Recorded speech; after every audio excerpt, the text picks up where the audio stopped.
Hello, hello, it's me again, the Snarky Juror. This morning has not gone well at all. I put together a desk because my other desk was falling apart, and this has rollers on it. Oh, yay! What a neat idea! Only 2 of them stay in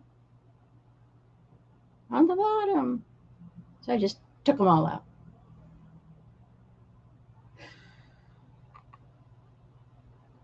Okay, let's put that aside. I forget who the lady is today, Miss Knowles.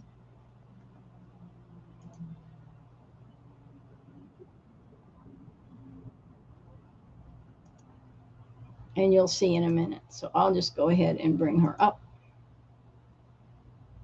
She's being cross-examined. The judge just tried to bypass it altogether.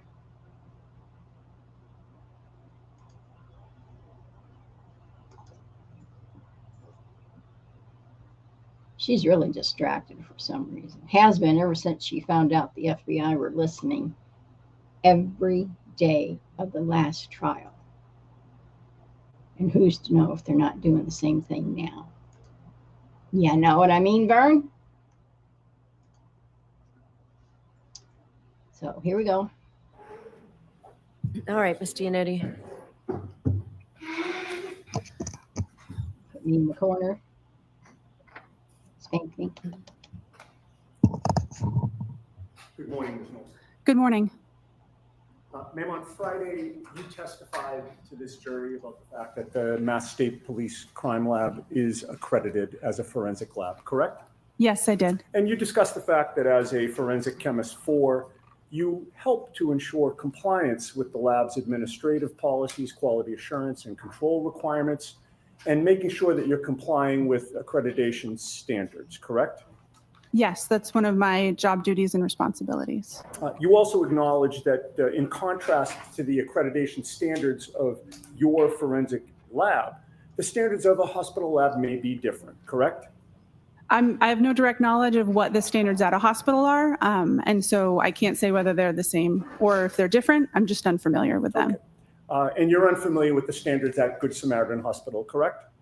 Correct. I have no direct knowledge of their accreditation status or requirements or body.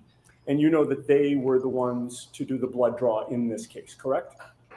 That's consistent with the medical records I had available for review prior to preparing my report. And you cannot vouch for that ethanol testing, correct? Correct. I have no direct knowledge of the accuracy or reliability. My calculations are solely based on the results of the Good Samaritan lab. For instance, you don't know how the arm was prepared when the blood was drawn? Correct. I was not present, and I have no knowledge of the policies and procedures of blood draw at Good Samaritan Hospital, or this case specifically. I'm sorry, I didn't mean to cut you off. Excuse me. You can't vouch for the tubes and vials that Good Samaritan uses? Correct. I cannot. Are you aware that there was a recall on certain tubes and vials because there was a contamination determined by the manufacturer? Sustained. You can't vouch for how Good Samaritan stores, preserves, and assures the integrity of its equipment, correct? Correct. I have no direct knowledge of those topics. Now, excuse me, at your lab, you do both a screening test and a confirmatory test, correct? Yes, that's accurate. The confirmatory test is a second and separate test. You rerun the same sample again, correct? Depending on the type of samples that are submitted and the facts of the case, we will either use the same sample that screened positive or that sample as well as another to run duplicate analysis and compare them. It depends on the materials available and the nature of the case. Understood. So you do that to ensure that there's no error in the testing, correct? It's part of many of the steps involved to ensure accuracy and reliability of the results that are reported. And you realize that when you're doing this testing, because you're a forensic lab, you may ultimately be testifying in court. You want to make sure you get it right, correct? Yes. And the confirmatory test acts as a fail-safe against false positives, for example. Correct. The screening and the confirmatory test are typically using different methodologies or different techniques to ensure that a false positive under one technique would not have similar issues with the confirmatory technique. Okay. In this case, your lab did not do any confirmatory testing, correct? My lab did not have samples submitted for this individual to perform testing on. You know of no confirmatory testing that was done by Good Samaritan, correct? I don't know what their policies and procedures are, and if the results on the report were the results of confirmatory testing or otherwise. You just had to assume the accuracy of the testing that they did do, correct? I used the results that were reported on the medical records provided to perform calculations. And you cannot testify that the testing done at Good Samaritan meets your accreditation standards, correct? Correct. Now, your lab does whole blood testing, does it not? If whole blood is submitted for a case, then we will test whole blood. If serum or plasma is the only available sample appropriate for testing, then we will proceed with testing on serum or plasma. Whole blood testing leads to more accurate readings of the percentage of alcohol in somebody's blood, correct? Correct. If you would like to know the percentage of alcohol in someone's blood, the best sample to test would be their blood. And you've learned through your training and experience that many hospitals, including Good Samaritan, use a different method of testing than whole blood testing, correct? Yes. Good Samaritan uses serum or plasma testing as opposed to whole blood testing. I'm not familiar with their specific technique or methodology. I haven't undergone training for their methods, but it is my understanding that this type of sample used for their method is serum or plasma. Now, whole blood includes plasma, but it also includes white blood cells, platelets, and red blood cells, correct? Correct. Typically, we describe serum or plasma as the liquid portion of blood, and the other cellular components that you described typically are removed or separated before testing. Plasma has a higher water content than red blood cells, white blood cells, or platelets, right? Yes, it is. Alcohol is highly soluble in water, is it not? Yes. So alcohol has a better affinity with water. Is that fair to say? Yes. That means that alcohol prefers to distribute into the more watery components of blood, correct? Yes, that's accurate. And that also means that alcohol is found in higher concentrations in serum and plasma testing than in whole blood testing, correct? That's correct. That difference in water content is the basis of the serum conversion that I described on Friday. Okay. So a lab like Good Samaritans, that in this case did serum or plasma testing, will therefore provide results of blood alcohol concentration that are higher than what the true blood alcohol concentrations are, correct? The serum alcohol or plasma alcohol concentrations that they report on their medical records would be higher than the corresponding blood alcohol concentration. That's correct. So to translate the Good Samaritan results into a more accurate reading of blood alcohol content, you need to convert the serum and plasma results to what those results would be in whole blood testing, correct? I'll allow it. Can you answer it as stated? Yes. The accuracy of the value isn't changed by the reading. It's a different value. It's a serum or plasma alcohol concentration versus an estimated blood alcohol concentration. So if it is helpful or relevant to know what the whole blood analysis would have been if the testing had been performed on whole blood, then that conversion, starting with the serum alcohol or plasma alcohol concentration, is helpful to do. But to calculate a precise conversion rate, you'd first need to know precisely the amount of water in somebody's blood, correct? The range of serum factors or serum conversion factors that are used in the preparation of my report and the calculations that I performed accounts for total body water variation from individual to individual. The reason I use between 13 and 19% and not just one single value is because I don't know the specific conversion factor that would be appropriate for an individual when I have medical records to review. I think that was a long way of saying yes to my question, right? My question was to calculate a precise conversion rate for somebody, you'd first need to precisely know the amount of water in that person's blood, correct? Sustained. Ask it differently, Mr. Unity. Is it scientifically possible to predict with accuracy a precise conversion rate for one individual person? Yes. Everybody has a different amount of water in his or her blood, correct? There is a normal variation between individuals. I'm sorry, I'm going to do my best to ask yes or no questions, and then if there's an explanation, Mr. Lally can stand up afterward and have you explain, but So this will go no- more quickly. No comments. Just go ahead and ask a question. Mr. Sure. Unity. Everybody has a different amount of water in his or her blood, correct? Yes. And there are a number of factors that influence the amount of water in somebody's blood, correct? Yes. What is hematocrit? I don't know.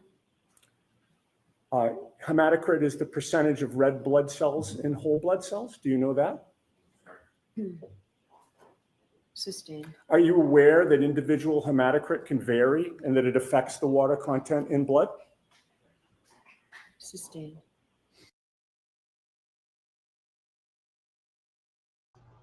Wait a minute.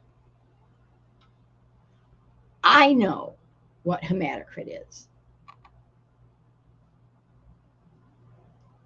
She's a lab tech, yes? I'm stunned. Stunned, I say. Would somebody's age be a factor in determining the amount of water in their blood? I don't know. Could somebody's gender affect the amount of water in their blood? Yes. Could when somebody had eaten and what somebody had eaten before the blood was drawn affect the amount of water in their blood? Mm-hmm. It's possible, but I'm not aware of those factors being considered when performing total body water calculations.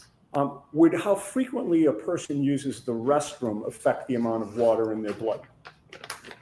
Remember, she had MS and a few other. As it would relate to their state of hydration, it's possible, but again, I'm not familiar with performing precise calculations on individuals. It's not a routine part of my job, and it's not in the scope of my expertise. Would medications, some medications, potentially affect the amount of water in somebody's blood? It's possible, yes. And conversion factors vary significantly between individuals, but they can also vary within the same individual over time, can they not? I believe so, yes. And all of the factors that we've discussed that you've adopted can impact the conversion factor that is used, correct? Yes. And there is no one discussed that between individuals, but they can also vary within the same individual over time, can they not? I believe so, yes. And all of the factors that we've discussed that you've adopted can impact the conversion factor that is used, correct? Yes. And there is no one universally agreed upon conversion factor, correct? Correct. There is a range that is agreed upon, but not a singular conversion factor. Right. And the range that you used was 1.13 to 1.19, correct? Yes.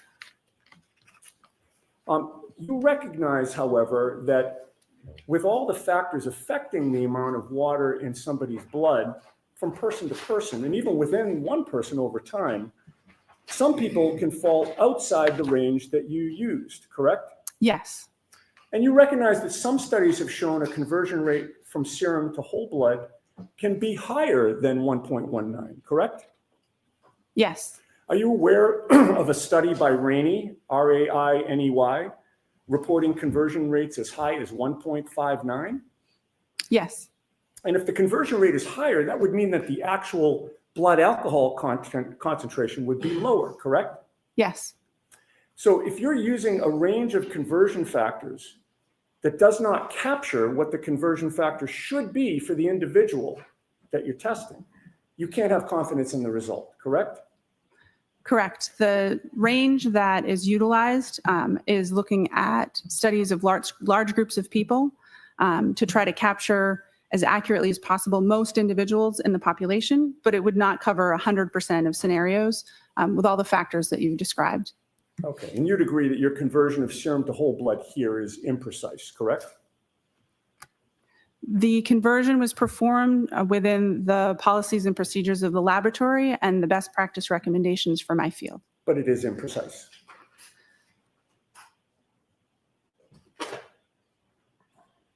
Can you repeat the question? Let's move on. The conversion from serum to whole blood did not end the calculations that you needed to do in order to testify here today, correct? Correct. The conversion from serum to whole blood only translated what Ms. Reed's blood alcohol supposedly would have been, or was, I'm sorry, at the hospital at 9:08 a.m. on January 29th of 2022, correct? Yes. You were asked to try to find out what her blood alcohol level would have been 7 or 8 hours earlier, closer to midnight or sometime between midnight and 1 a.m., correct? The time utilized for my calculations was 12:45 a.m. So you started with the results that you obtained from your serum to whole blood conversion, right? Yes. Which was an imprecise calculation. Which was intending to cover the majority of population. But was it and imprecise? It followed the policies and procedures of my laboratory. What was the precise number then? Was there a precise number or was it imprecise? The range, I'm not talking about a range. I know that you'd like to say that. Was there a precise number, ma'am? the results of my report was not a single number. It is a range of numbers. Let's move on, Ms. Giannini. Yes. Once you get that range, you have to do an extrapolation on top of that to figure out what the blood alcohol concentration would have been at 12:45, 7 or 8 hours earlier, correct? Yes. But in order, excuse me, in order to do that extrapolation, you need to make assumptions about things that you do not know, correct? Yes. In terms of processing alcohol, there is an absorption phase, a plateau, and an elimination phase, correct? Yes, that's accurate and consistent with my understanding. And during the absorption phase, blood alcohol concentration can be rising, correct? Yes. And to determine whether somebody is in the absorption phase or the elimination phase, you need to know when their last drink was, correct?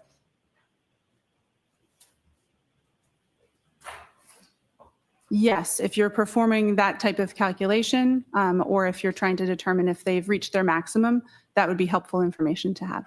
The longer the time between the last drink and the test, the more variability and potential for error there is in the extrapolation, correct? Can you ask the question again, please?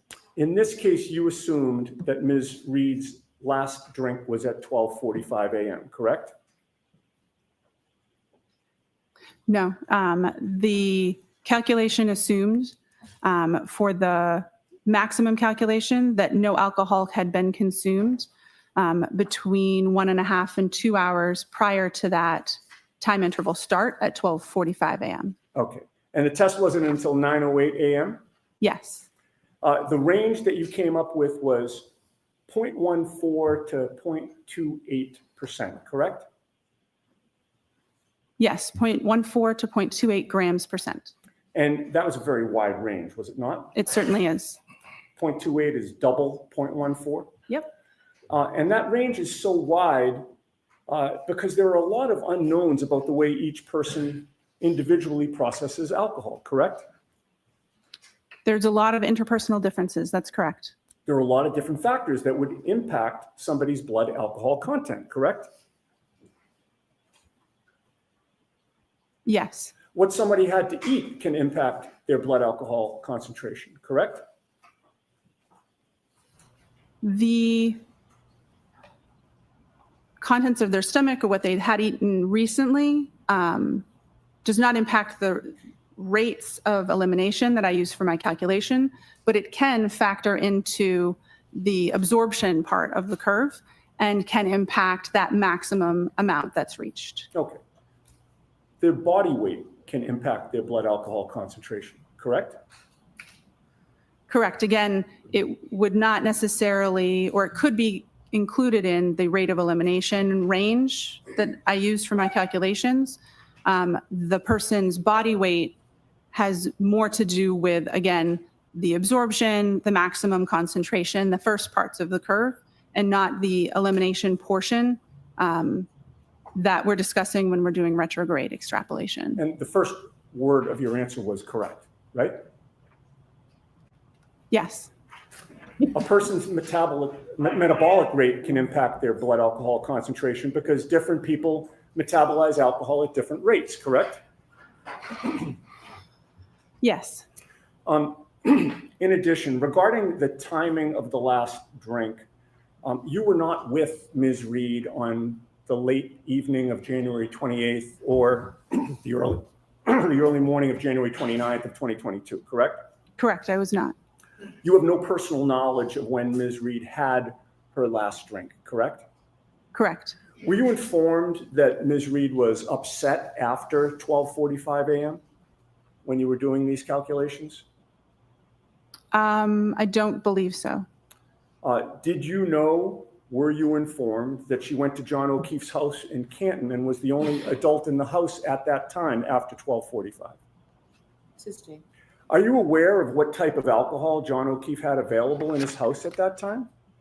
Sustained. Were you aware that she was waiting for John O'Keefe to come home, but he never did? Sustained. Do you have any personal knowledge of whether Ms. Reed poured herself a drink during the hours of 12:45 a.m. and 6 a.m. on January 29th of 2022? No, I do not. And do you know whether she had more than one drink during those hours? No, I do not. Assume that Ms. Reed did have something alcoholic to drink after 12:45 a.m. Would that affect your assumptions about whether she was in the absorption or the elimination phase? Yes, it would. And if she did have something to drink after 12:45 a.m., what would that do to your calculations? The foundation of my calculations would be incorrect. I would need to perform different calculations or factor in the information as it would become available and issue a different report. Okay. So if your assumption of when she had her last drink was incorrect, you would not have confidence that your conclusions about which you testified Friday and today are accurate, correct? Correct. There is some parts of the calculation that are intended to accommodate for unknown drinking history, but with a over 8 hour time span between the time of interest and the time that the blood sample was collected, that adjustment in the calculation intending to avoid overshooting the blood alcohol concentration may or may not be enough to address that. And if new, more accurate information was available, then I would need to incorporate that in the discussion and calculations. Right. So in answer to my question, if your assumption about when the last drink was consumed was incorrect, you would not have confidence that your conclusions are accurate today. Correct. Now, were you ever asked to determine the blood alcohol level of Brian Albert? No. Were you ever asked to determine the blood alcohol level of Brian Higgins? Sustained. Were you asked to determine the blood alcohol level of anyone except for Karen Reed in this case? I'll allow that.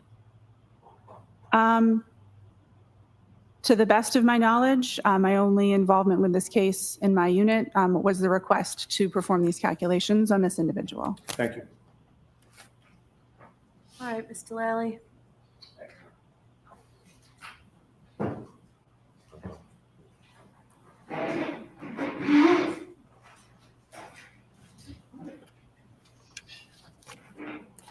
Morning, Ms. Knowles. Good morning. Now, again, how many serum conversions have you performed over your years at the lab? It's hard to know an exact number, but at least over 100. And the ethanol reading or the alcohol reading within Ms. Reed's medical records that you testified to previously last week, what was that reading again? 93 milligrams per deciliter. And that reading in milligrams per deciliter, is that typical for how you would see alcohol recorded in hospital records? Yes, it is. And specifically hospital records that you would then be asked to perform a serum conversion on? Yes. Now, with respect to your calculations in this case, did you perform these calculations consistent with how you have done in each and every prior instance within your work at the lab? Yes, the serum conversion factors have been adjusted since I first started doing these, but the same type of math was performed, and I'd used the approved conversion factors that are published in our protocols with each one that I did. Now, what is the difference between whole blood and serum? Big difference. Whole blood is blood as we think of it, with both the liquid and the cellular components as it exists in our bodies. Serum is the liquid portion of blood after those cellular components have been removed. And how does the difference between them impact your testing or your calculations? Because of the different water content in whole blood versus serum, that means that if we would like to compare a serum alcohol concentration and a whole blood alcohol concentration, that we have to apply a conversion factor to be able to compare those two. The serum alcohol concentration is always higher than the whole blood alcohol concentration. And that difference, is that accounted for within the calculations or the conversion factors that you utilize? Yes. And how so? The conversion factors, by dividing by 1.13 and 1.19, can adjust for the difference between the water content and therefore the serum and whole blood ratio that's observed in studies. And that change in conversion factors, does that benefit the defendant in this case? Objection. I'll allow it. Of course you Ask will. it differently, Mr. Sure. The change in conversion factors recently implemented in your lab and your protocols, who does that benefit?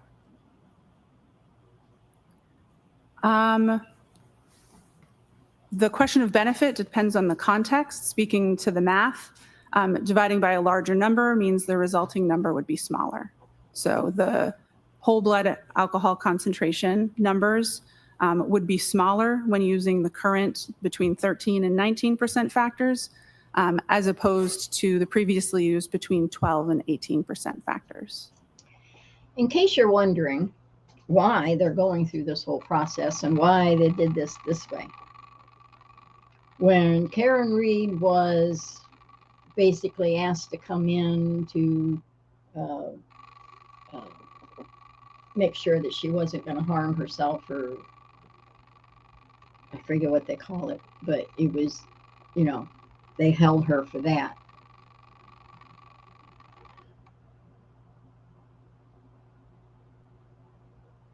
What they didn't do was, let me back up.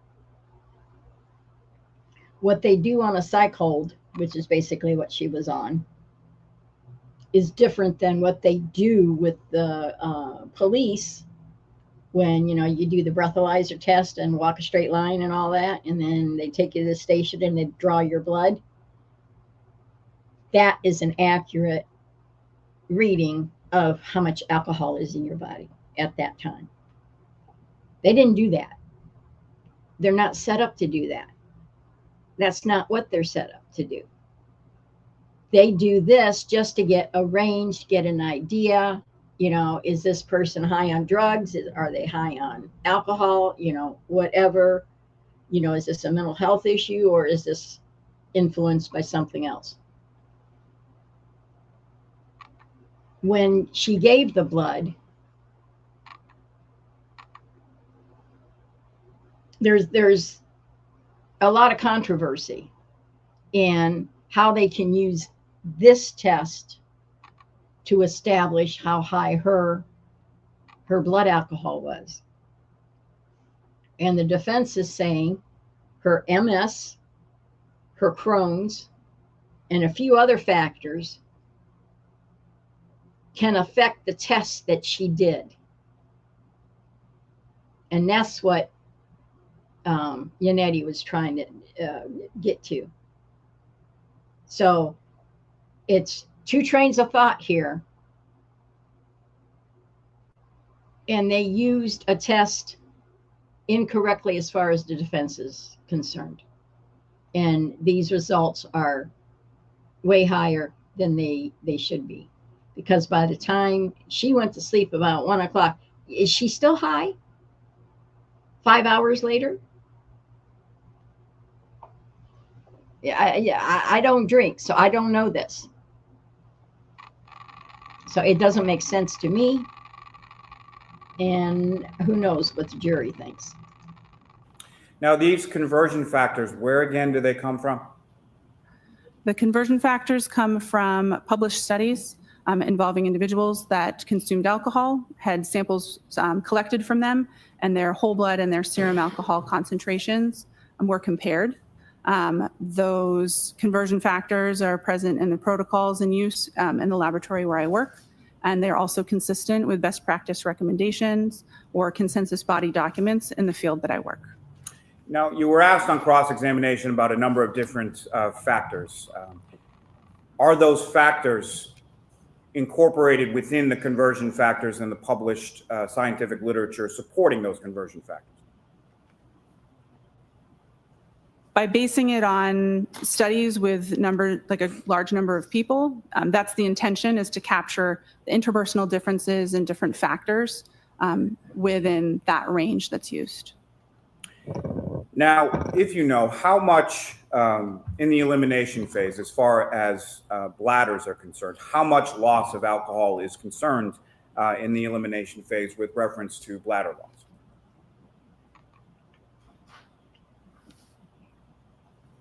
I'm sorry, can you repeat the question? I don't think I understood the Poor question. Let me phrase. rephrase. So you were asked some questions on cross-examination about how frequently someone uses the restroom in the elimination phase, correct? Here's another problem. She lost part of her intestines, which means she would not be absorbing it in the same rate that they're talking about.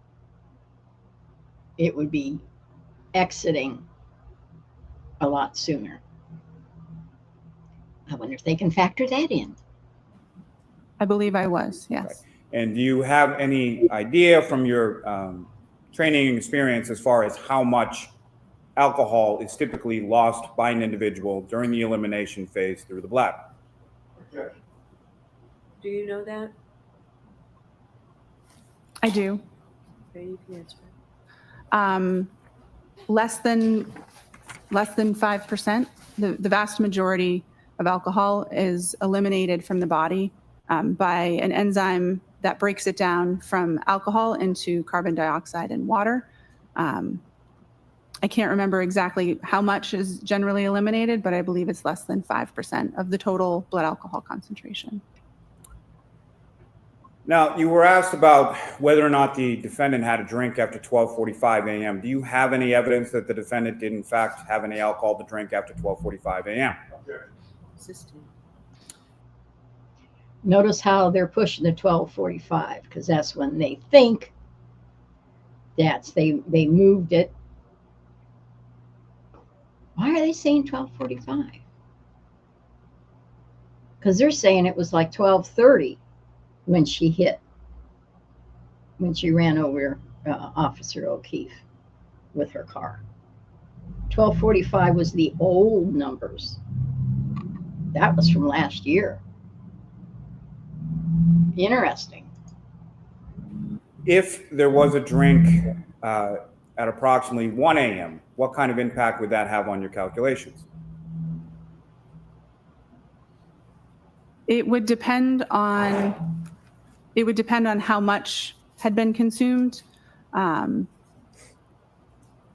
If any alcohol had been consumed, then it would adjust the calculations depending on that information. And what I'm asking, Ms. Knowles, is if there is a slight differential in the time of incident or last drink, how much impact would that have on the range that you're able to calculate?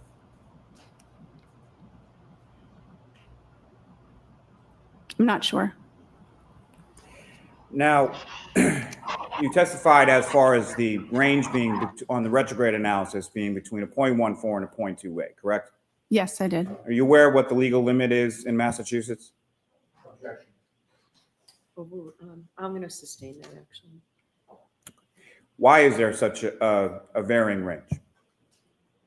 Because there's such variation between individuals with their rates of elimination, the calculation used both a sort of extreme low and extreme high rate of elimination, and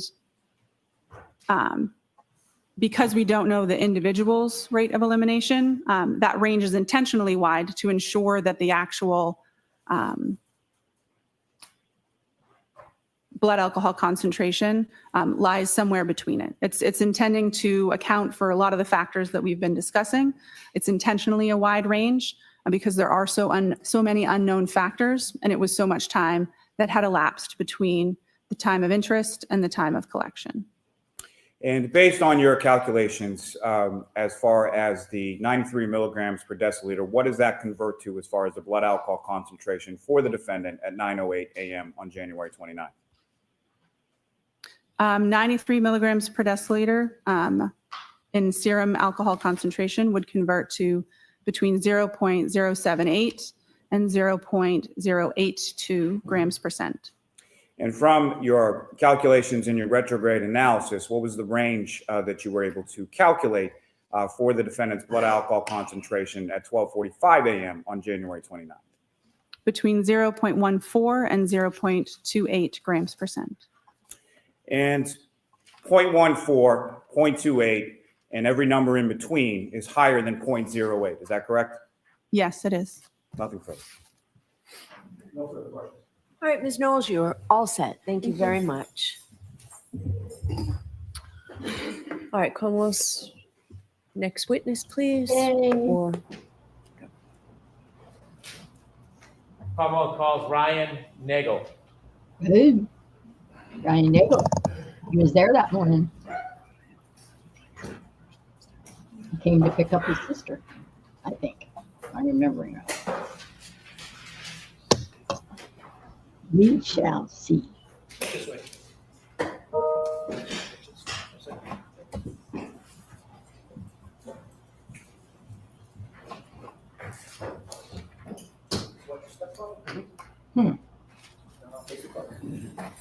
You raise your right hand. Do you solemnly swear the evidence you give the court and jury in the case now hearing to the truth, the whole truth, and nothing but the truth, so help you God?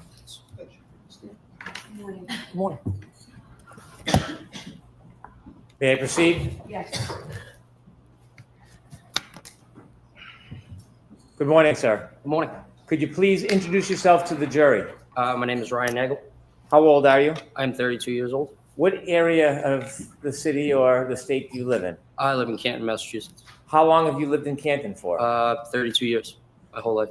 You still live in Canton? Yes, I do. Do you work in the area? I work in the city.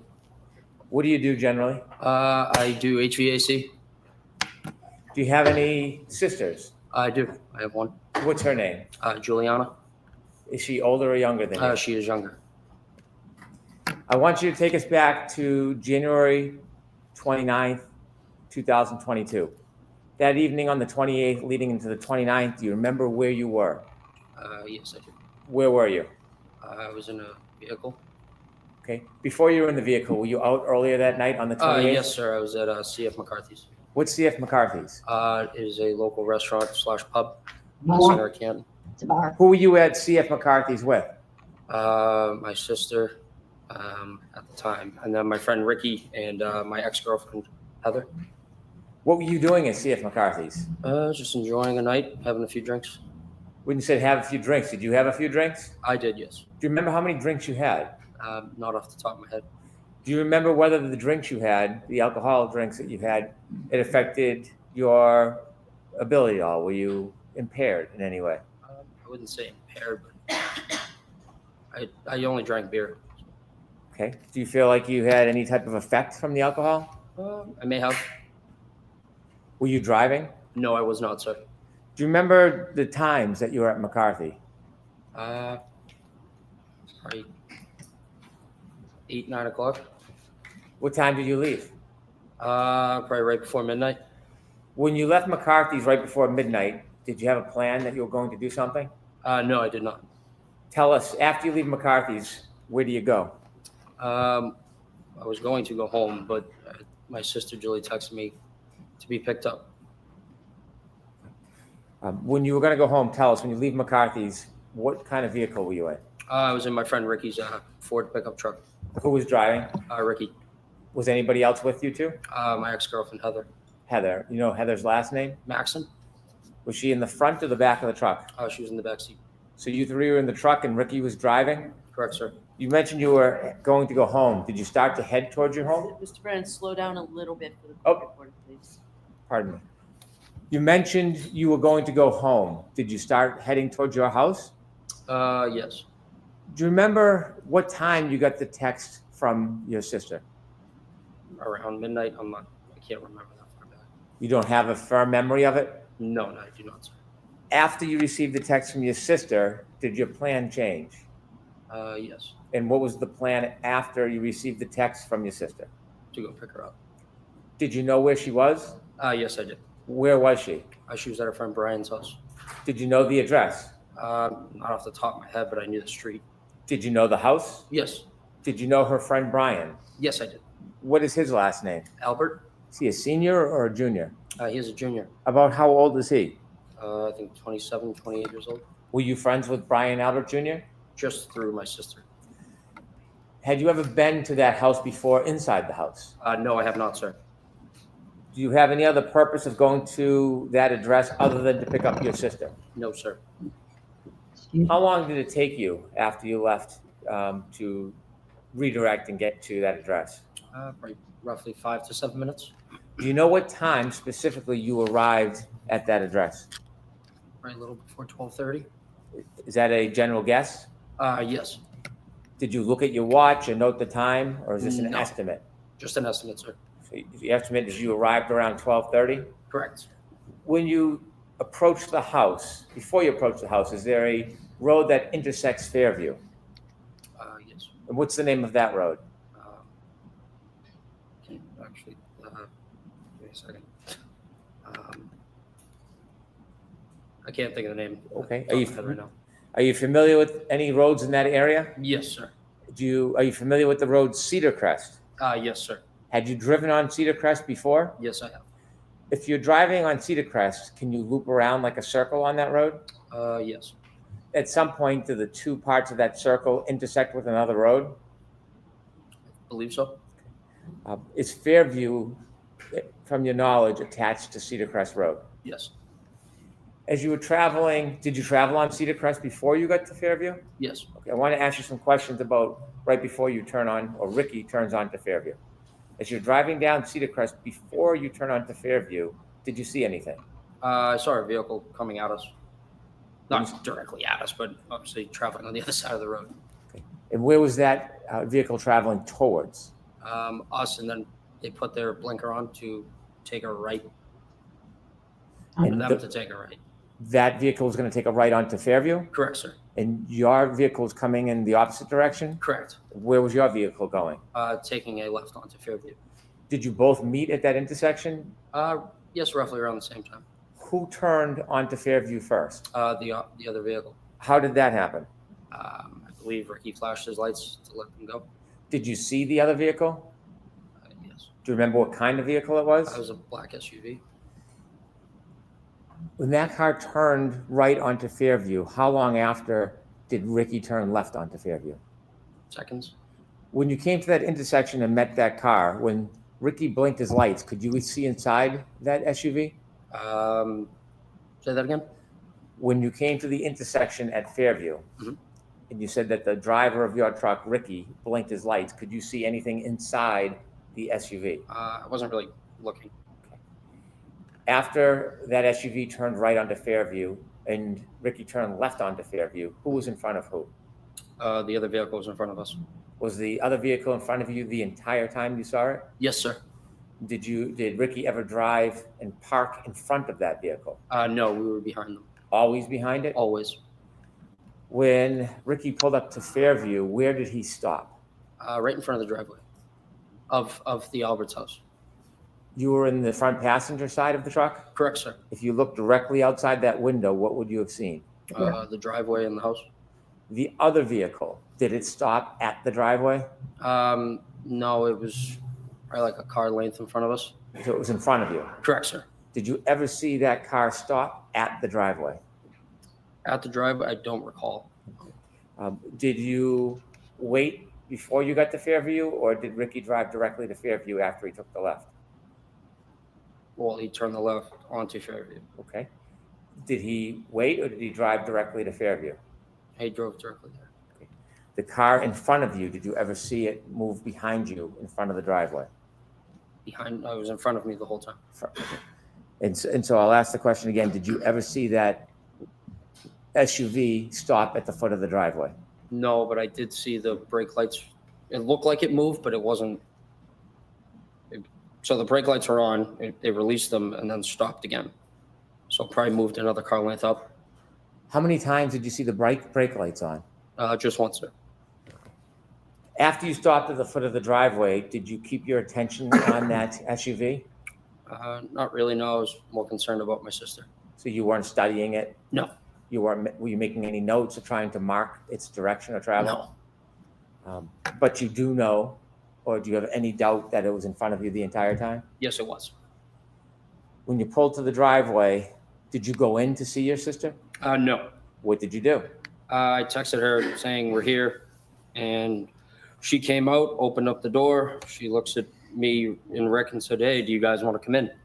For a drink or whatever." And I looked at him, looked in the back seat, asked Heather. We said, "No, we're all set. We're gonna go home." And so she decided to stay. So the idea was to give her a ride home. You did not give her a ride home? Correct, we did not. Let me ask you some questions. Before your sister came out of the house, do you remember how long you waited for her? Roughly 2 minutes. In its entirety, how long was that truck parked at the foot of the driveway in front of Fairview? Closer to 5 minutes, sir. Is that an estimate? Yes, I'm just guessing from what I can remember. Did you mark the time in any way? Oh, come Look at your on, watch in Brennan. any way? No, sir. That's your general memory? You're just roughly trying to remember. When you looked up at the house, did you see there were more than one door? Yes, there were Do you two remember? doors. Yes. Do you remember what door your sister came out of? She came out of the side door, which is to the left of the garage. Did you watch her? Yes. Where did she walk? From where to where? She walked out of that door down the driveway towards us. When she reached you, how did you have a conversation with her if you were in the truck? I opened the door, my passenger door. As you were speaking with her, were you watching anything else, or was your attention directed to your sister? Nope, just on my sister. At some point after your sister turned to go inside, did you wait for her, or did you leave right away? Or did Ricky leave right away? We waited for her to get back into the house. At any point before your sister went back in the house, did you see any lights, like dome lighting, come on inside that SUV? Yes, I did, sir. Before or after your sister went in the house? Roughly like as she was getting in the door. Before you ended your conversation with her, did you see the dome light go on in that SUV? Say that again, sorry. Before your sister left the driveway, Mhm. did you see any dome light on in the SUV? No, I wasn't looking. Your sister began to walk back to the house. What was your direction? What was your attention focused on? Mainly on her. We were pulling away from the driveway and kind of just glancing back over at Julie to make sure she got in.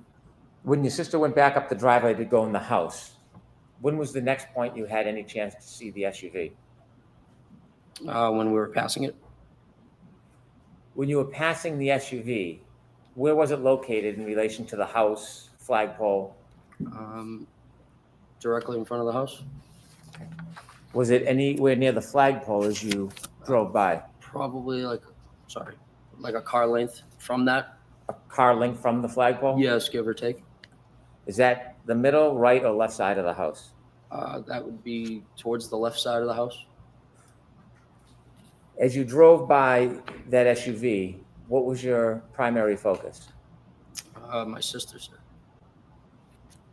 Like watching her get in.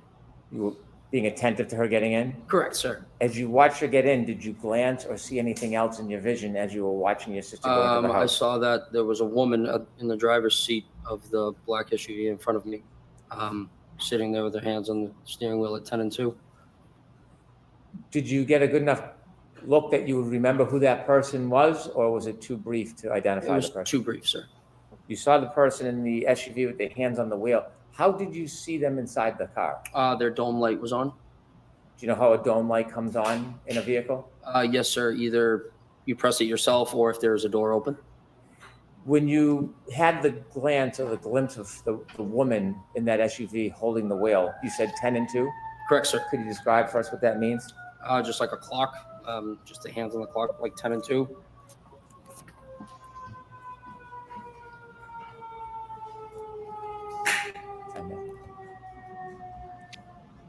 I was just waiting for the siren, Your Honor. If I could show Exhibit 3 to Mr. Nagel.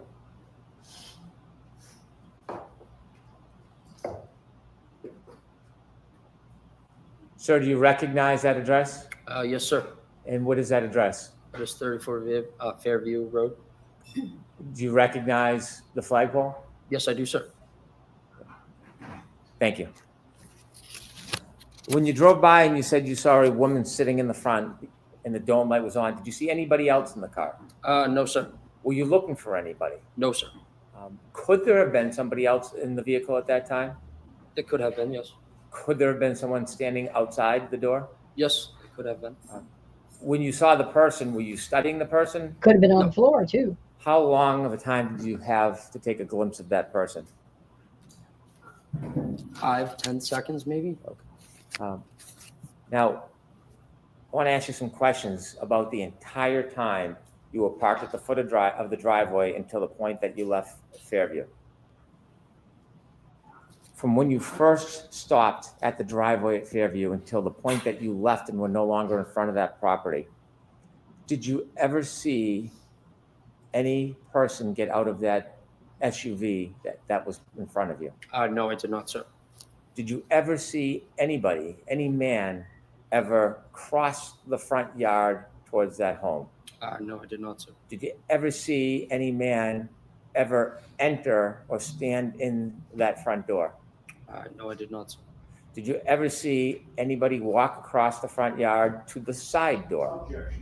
I'll allow it. Of course you will. No, I did not, sir. Did you ever see anybody enter that side door other than your sister?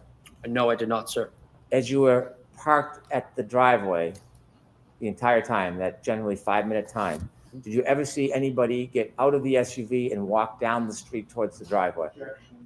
I'll allow it. No, I did not, sir. Did you ever see anybody walk past your truck and up the driveway? No, I did not, sir. Did you ever see any person other than your sister outside of those vehicles the entire time that you were at Fairview? I'll allow it. No, I did not, sir. I have no further questions. Thank you. Bias Bev. She leans heavily towards the Commonwealth. Bias Bev.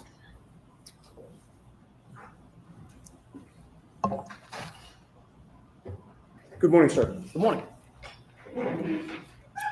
You testified about having seen a black SUV before the vehicle that you were in entered Fairview Road at around midnight on January 29th of 2022, correct? Correct, sir. Objection, that's not facts and evidence. That's okay. The witness's answer is what matters. Is that right? Yes. You first saw that black SUV when it was coming toward your vehicle when you were on Cedar Crest, correct? I'm sorry. Let me repeat that because of the siren. You first saw that black SUV when it was coming toward the vehicle that you were in on Cedar Crest, correct? Correct, sir. Your friend Ricky D'Antano was driving at that D'Antano. time? D'Antano, sorry. D'Antano? Yes, He was driving at the Hold on. time? correct, sir. Ms. Giannetti, thank you. Yes.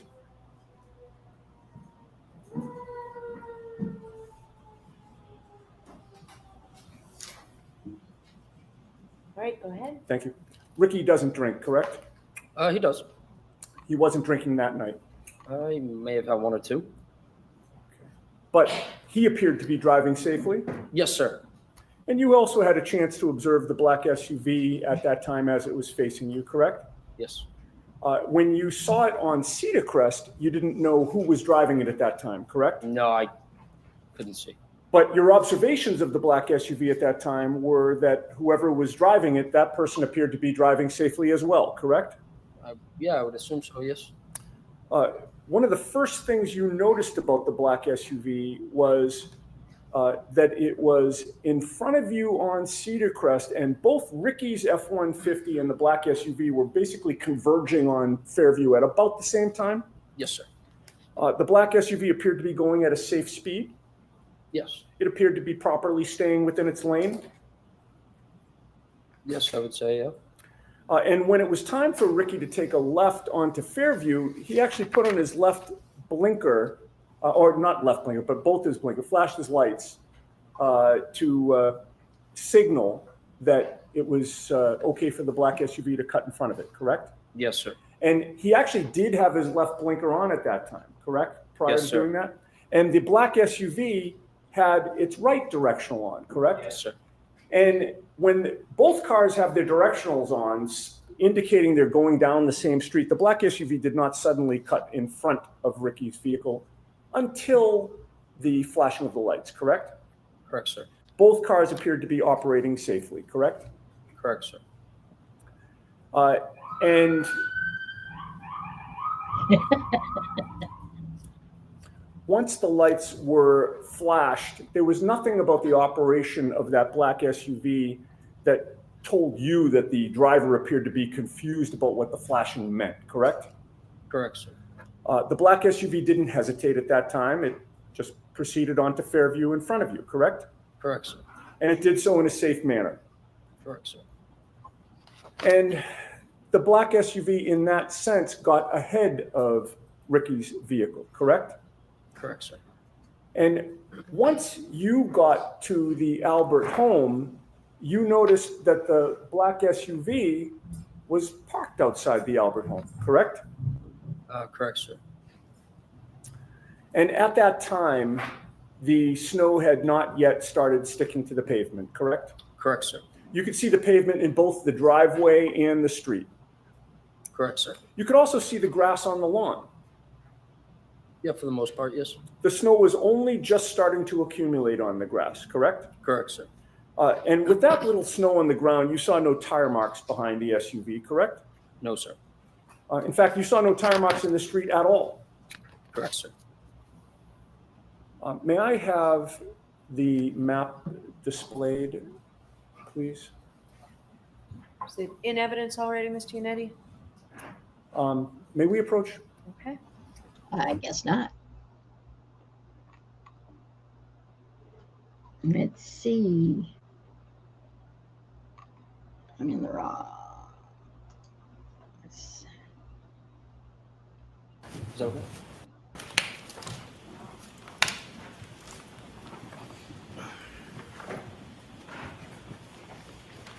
Okay. Can you Mr. enlarge that, please? Yeah, actually, yeah, you know what? If we could enlarge it, so you don't have to show Chapman, just show Cedar Crest and Fairview and maybe pull it in a little bit to the right now, the other way. See if that works. Okay, that's much better. I don't know how your eyes are, sir, but are you able to read the street names on? To be honest, no, I can't see that far. Okay, if I suggested to you that the top street horizontal going down from right to left was Cedar Crest, and that the street where the red arrow is Fairview Road, would that orient you? Yes, sir. And would it be fair to say that before you actually were coming down Cedar Crest Road as you look at this map from right to left, correct? Correct, sir. And in that sense, you were traveling west on Cedar Crest, correct? Yes. You turned south onto Fairview, correct? Correct, sir. And you were still facing south when you parked in front of 34 Fairview, correct? Correct, sir. And that means that when you're sitting in that vehicle on Fairview Road, if you were going to walk to the house or look to the house, you would be walking or looking in a westerly direction, correct? From where I was in the vehicle? Yes. Yes. So to my right, yes. Okay, and so when you were looking for Julie to come out, you were looking to the west? Correct, sir. All right, Your Honor, I would offer that into evidence. We're going to have a hard copy printed out for the jury after this examination. Okay, so we need something for the court reporter. Sure. All right, we will take care of that. Thank you. Right, so- And you can put the lights back on and you can take that down. All right, so it will be, go ahead, madam. 49, thank you. And sir, it took a couple of minutes for Julie to come out after Ricky parked the F-150. Yes. When she did come out, you opened the door and you had a conversation with her while she stood between the door and the passenger compartment of the F-150? Repeat that, please. Sorry. Sure. When she did come out, she approached the F-150, correct? Correct, sir. And you were in the passenger's compartment, right? Correct, sir. You opened up the passenger's door, correct? Correct, sir. And she sort of, you stayed in the vehicle, right? Correct. I never left. And she came sort of into like the crook of the door and the passenger's compartment. Yes, sir. All right. You had a chance. How close did she get to you? I could have popped on her nose if I wanted to. Okay. And you had a chance to observe her and size her up, correct? Correct, sir. You spoke to her for maybe about 5 minutes was your best estimate? I wouldn't say 5. I'd probably say 2 or 3. Okay. But in any case, you did have a chance to observe her, correct? Yes, sir. And it was clear to you that your sister Julie seemed like she had had a few drinks, correct? I mean, yeah, it was 12:30 in the morning, so yes. And she called you for a ride, right? Yes, she knew that Ricky was driving. Right. And when you arrived there, there was a discussion about whether she'd actually take the ride, right? Correct, sir. If she was just going to come out and take the ride, there would have been no need for the conversation, correct? Correct. But do you recall previously testifying that you were out talking to Julie for over 5 minutes? I would not say over 5 minutes, no. Do you deny that it was about 5 minutes? Objection? I'll allow it. Do you deny it was about 5 minutes? Could have been. Okay, I'm not. fair enough. And you talked with her about whether she wanted to go in the truck and leave with you, correct? Correct, sir. You also talked about whether instead you, Heather, and Ricky would go into the house to join the gathering there. Correct, sir. There was a back and forth that you really thought was unnecessary, correct? I wouldn't say it'd be unnecessary. It's just a common question if we want to come in and have a drink. But you have testified in the past that Julie can be kind of a pain in the ass, correct? I mean, all siblings can be, yeah. In any case, Julie decides to go back inside and you decide to leave, correct? Correct, sir. Ricky did not speed up the street at that time. No. He just gradually pulled out. Correct, sir. His direction of travel took him right past the black SUV that was now in front of you, correct? Correct, sir. He passed the black SUV on the left, correct? Correct, sir. And you were in the front passenger's seat at that time still, correct? Correct, sir. So you were closest to the black SUV of the people that were in your vehicle as you passed it, correct? Correct, sir, yes. And you were closest to the driver's side of the black SUV, correct? Correct, sir. You noticed that the interior dome light was on, correct? That is correct, sir. That lit up the whole front compartment of the SUV, did it not? Yes. It lit up the driver's seat and the passenger's seat, correct? All I could see was the driver at the time, sir. Understood. But the light wasn't just shining just on the driver. It was It wasn't pointed at the I driver. would say they were both lights that go down at both seats, correct? They were on. Yes, okay, Yes. so you could see both seats in the front driver's I compartment, couldn't correct? see past the woman.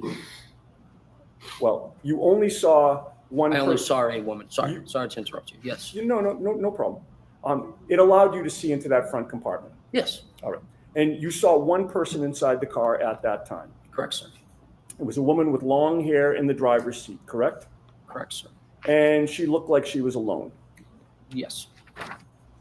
You didn't see anybody else in the SUV. No, I did not, sir. You certainly didn't see a 6'1" man in the SUV in the passenger seat, correct? Correct, sir. In fact, you saw that the passenger seat was empty. Correct.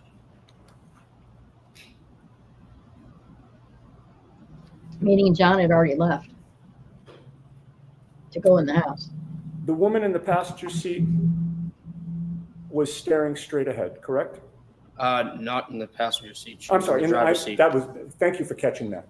The woman in the driver's seat was staring straight ahead. That is correct, sir. You didn't see her lips moving as if she were talking, correct? I wasn't looking for that. But Just you happened to didn't- see a woman figure with her hands like this. Facing straight. Correct, sir. You had no music on in Ricky's truck at that time, correct? No, sir. Ricky had turned the music down when Julie came out so that you could actually speak to her, correct? That is correct, sir. And when you got close to that SUV while you were passing it, you didn't hear any arguing there, correct? Correct. You didn't hear any yelling, correct? No, I did not. You didn't hear any screaming? No, I did not. You heard no noises within that SUV at all? No, I did not, sir.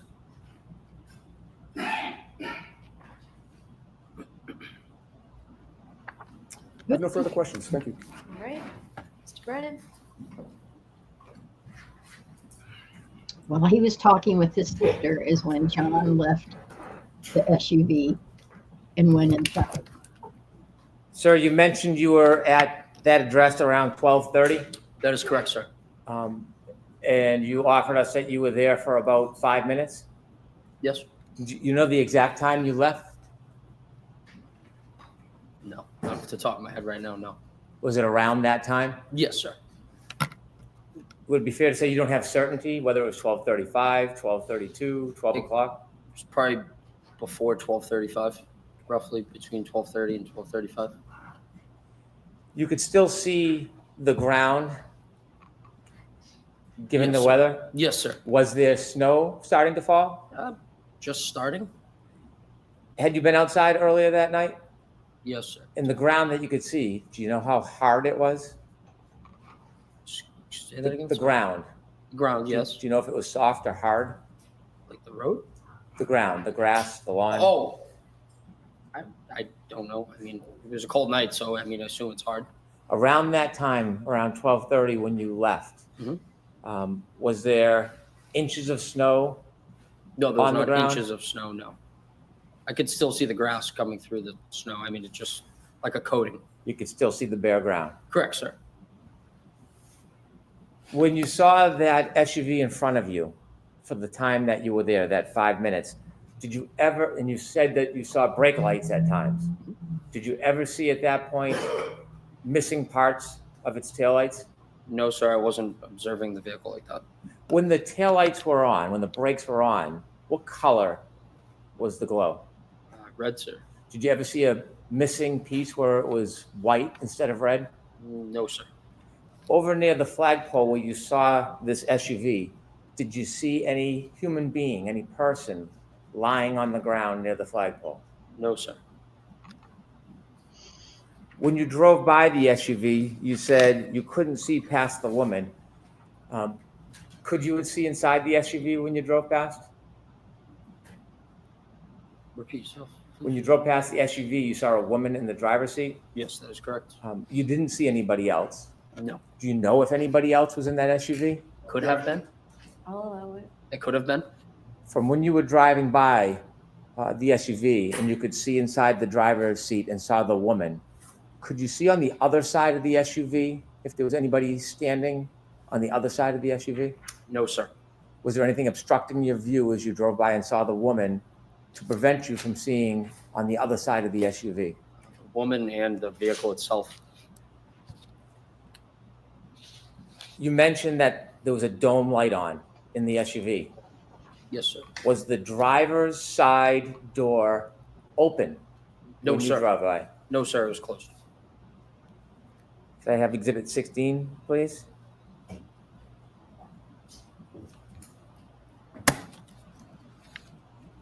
Did you ever see this man at any point No, sir. I've never Walking. seen- Oh, sorry. walking across the yard, going to a door, or entering the house the entire time you were there? Objection. Sustain. No, sir, I've never seen That that. means you don't. Oh, I'm sorry. Sorry about that. That's okay. Sorry. Could you That's take that down, please? And after you left, you never went back that night, did you? No, sir. Thank you. Here's the thing. Here's the SUV parked. Here's the truck, correct? Here's the house, correct? Let me make sure I don't have my mic. Okay, because my dog was barking. Here's the SUV. Here's the truck. There's a little bit of distance, he said. He saw the brake lights come on. If as much taillight was missing that the prosecution claims was missing, it would have been obvious. It was right there in his face. It would have been noticeable. No matter what was going on, it would have been noticeable. So, the conclusion, it wasn't broken. It wasn't even cracked at that point. That didn't happen until 5 o'clock in the morning when Karen pulled out of John's garage. Just briefly, on those issues, sir, you just testified on cross-examination before Mr. Brennan stood up again that you saw that the passenger's seat was empty. Do you remember that? Yes. All right. You're not changing that testimony? No, sir? I'm not changing that. No. Thank you. Thank you. All right, you are all set, Mr. Nagel. Thank you very much. Hopefully that wasn't too painful. Your next witness, Mr. Brennan. Thank you, Your Honor. Commonwealth calls Heather Mason. The girlfriend, who was in the car as well. What did she see?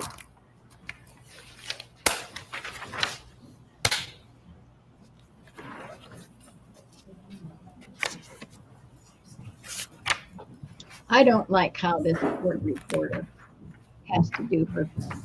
I like the machine better. You solemnly swear the evidence given in the court and jury in the case now hearing for the truth, the whole truth, and nothing but the truth, so help you God. I do.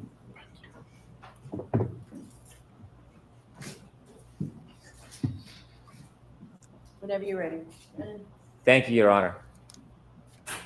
Good morning, ma'am. Good morning. Could you please introduce yourself to the jury? Hi, I'm Heather Maxon, Maxon. How old are you? I'm 31. Oh my God. Do you live in the area? I do. How long have you lived in the area for? My whole life. Do you know a person by the name of Ryan Nagel? Yes. And how do you know him? I dated him a few years back. I want to have you take us back a few years to Sure. January 28th, during January 29th, 2022. Do you remember that evening? Yep. Where were you earlier that evening on January 28th, 2022? We were at Ryan's parents' house, just hanging out. Whose parents? Ryan's. Right.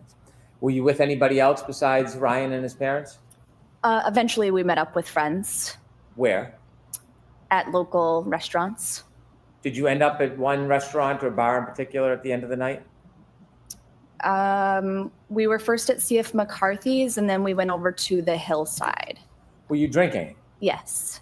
Do you remember about how many drinks you had? No. Did the alcohol affect your perception or your memory at all? Most likely, yes. Do you feel like you were impaired in any way? I believe so, yes.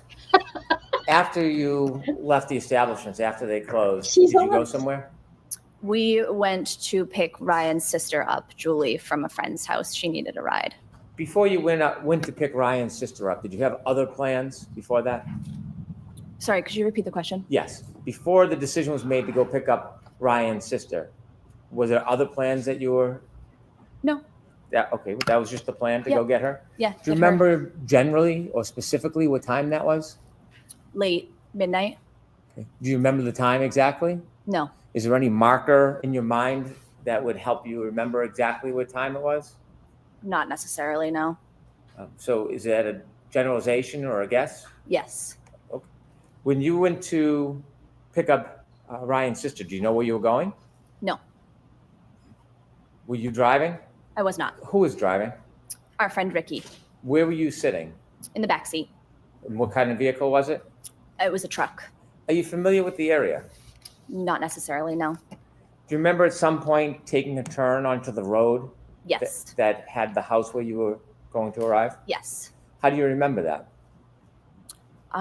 Just a visual bystander, and I'm aware of my surroundings, I'd say. Did anything happen that made you remember the turn before you got onto that road? There was another vehicle also on the road coming from the opposite direction, and we had let that other vehicle turn onto the road before us. Describe in a little detail what happened at that intersection.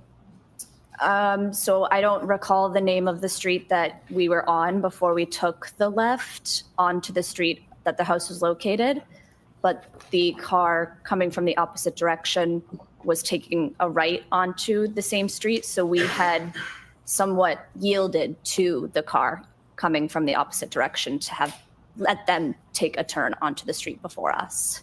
Did you see if the driver of either vehicle gave any indication to the other vehicle who should go first? I don't necessarily recall, but I'm assuming maybe I don't want you to assume. That's okay if you don't okay. recall. Sure. Who turned first onto the road, Ricky or the other car? The other vehicle. The other vehicle, do you know what type of vehicle it was? It was a big, like an SUV, a bigger car. The SUV turned before you? Yes. Before or when the SUV turned, did you get to see inside the vehicle? I did see inside the vehicle, Could yes. you describe for the jury what you remember seeing? I saw a male and a female inside the car. Where was the female? Female was driving and the male was in the passenger seat. Was the male in the front passenger seat? Yes.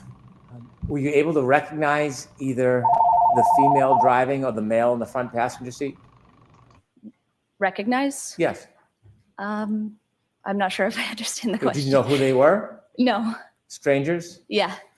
When they turned and then Ricky turned after them, how far ahead of Ricky were they? Maybe 100 feet. Could you see them the entire time? No. When you drove to Fairview, how long did it take after the turn? A couple minutes. It took a couple minutes to get from Cedar Crest to Fairview? Oh, That's maybe. okay. Yeah, I'm not sure. Okay. When you arrived at Fairview, where did Ricky stop? Outside the house on the street. Do you remember where on the street in relation to the driveway? No. The other vehicle, the SUV, was it in front of you or behind you when you stopped? It was in front of us. When it was in front of you, did you notice anything about the vehicle? No. Did you notice anything about its lights? No. Did you see whether the interior light, the dome light, was on or off? I did as we were leaving. Before you left, No. did you ever see that dome light come on? No. Did you notice anything about the brake lights? No. Did you notice anything about the vehicle's tail lights, whether they were intact or broken? Nope. When you arrived Which means they at that weren't. address, do you know the street address? I do not. When you arrived at that address, what happened next? I believe Ryan had reached out to Julie saying, we're here, time to go. And so she had come outside and we had a short conversation and she decided that she was actually going to stay at the house. She had invited us in, but I had said that I didn't want to go inside. I just wanted to go back to the house. From the time you first arrived at that address and until the time you left, did you ever see anybody get out of the SUV that was in front of the truck? I did not. Did you ever see anybody travel across the front yard to the doorway from that SUV? Nope.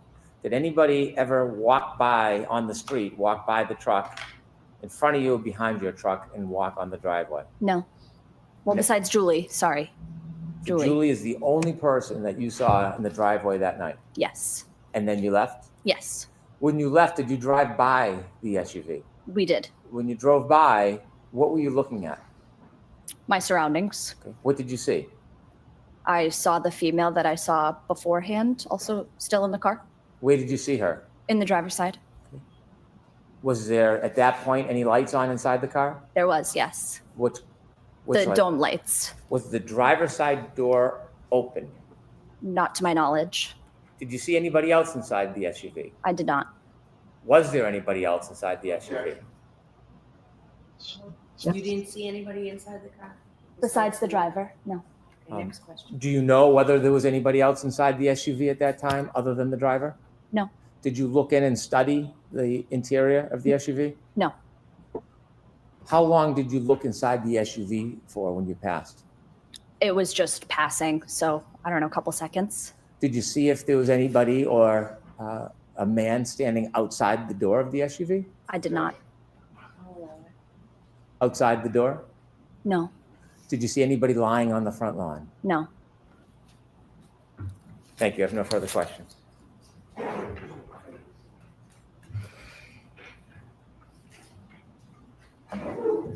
She's so perky for 31.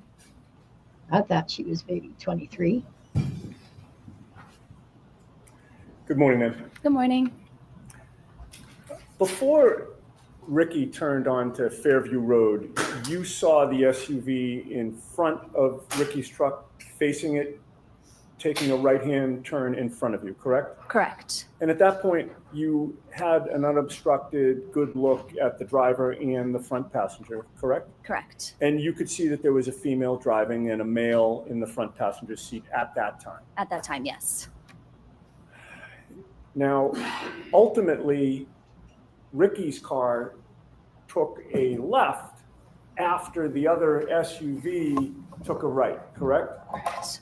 And eventually, when you reached the house where Julie was, you saw that that SUV was in front of that house, parked now further down ahead of you, correct? Correct. And it took Julie a couple of minutes to come out of the house? I'd say so, yeah. Do you recall whether there was any conversation at that time between you, Ricky, and Ryan? Possibly.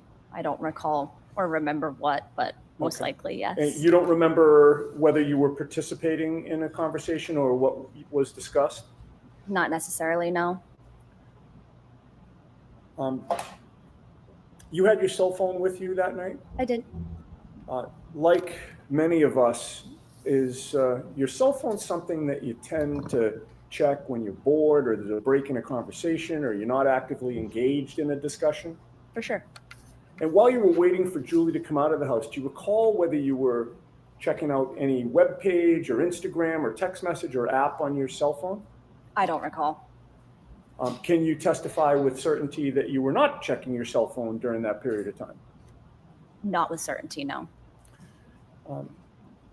And so you can't say for sure how long, if you did check your cell phone, you would have been looking at it while waiting for Julie, correct? Correct. And no one's asked you for your phone so that they can analyze what you were doing during that period of time outside 34 Fairview, correct? Correct.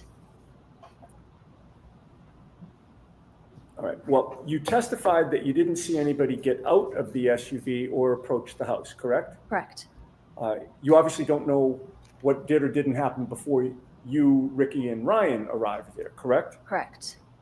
While you were parked near the driveway, you weren't thinking that you had to watch the SUV every second in case you were later asked to describe what was going on with that vehicle, correct? Correct.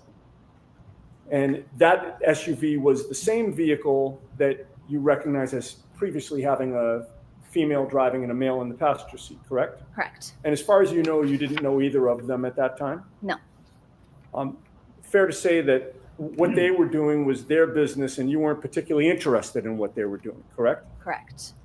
You were there to pick up your boyfriend's sister, correct? Yes, It was late and you were tired. very much so. Yes. You'd had a good amount to drink. Hmm.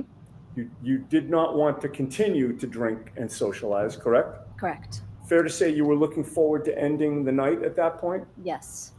And so you were more focused on hopefully getting Julie in the car so you could leave than anything that was going on in the SUV, right? Yeah, exactly.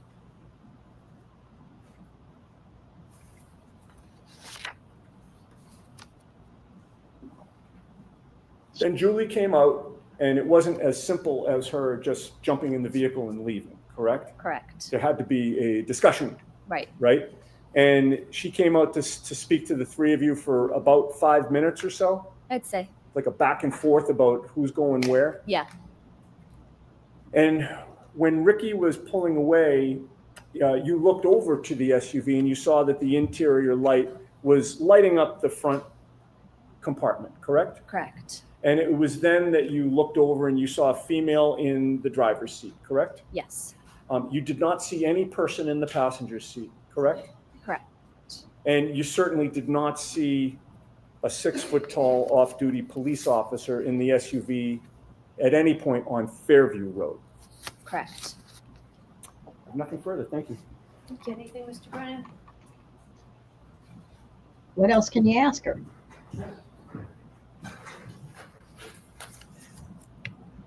When Ricky was speaking to Julie and you were in the back cabin of the truck, what direction were you facing? I don't recall. Were you paying attention to the conversation with Julie? I was probably in and out of the conversation. Yes. Were you facing the direction of the house in the SUV, or were you facing the opposite direction? I don't think I was facing the opposite. When you were in the cabin of the car and Ricky was having a conversation with Julie, did you ever see anybody other than Julie come in or out of the house? No. I'll allow it. No further questions. Thank you.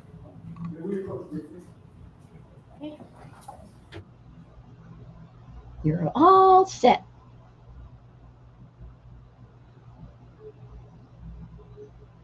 Oh, maybe not.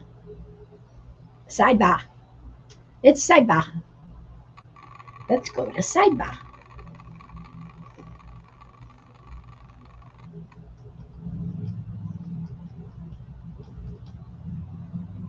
Oh, well, helped if you wish. Ms. Maxon, you are all set. Thank you. Thank you so much. Okay. Mr. Brennan, your next witness. The Commonwealth calls Katie McLaughlin. Okay. Sorry, Chris. Katie. Name's familiar, but I can't remember what.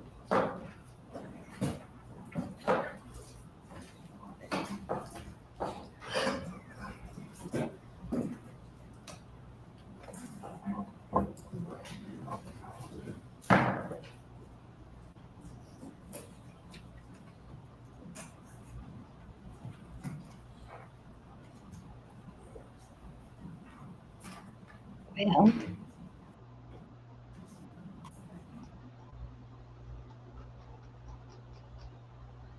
why did we go to break? Don't tell me she wasn't ready.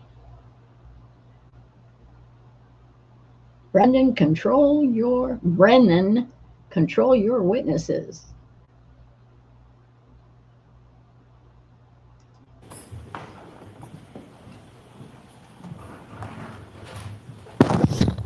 Back in session, you may be seated.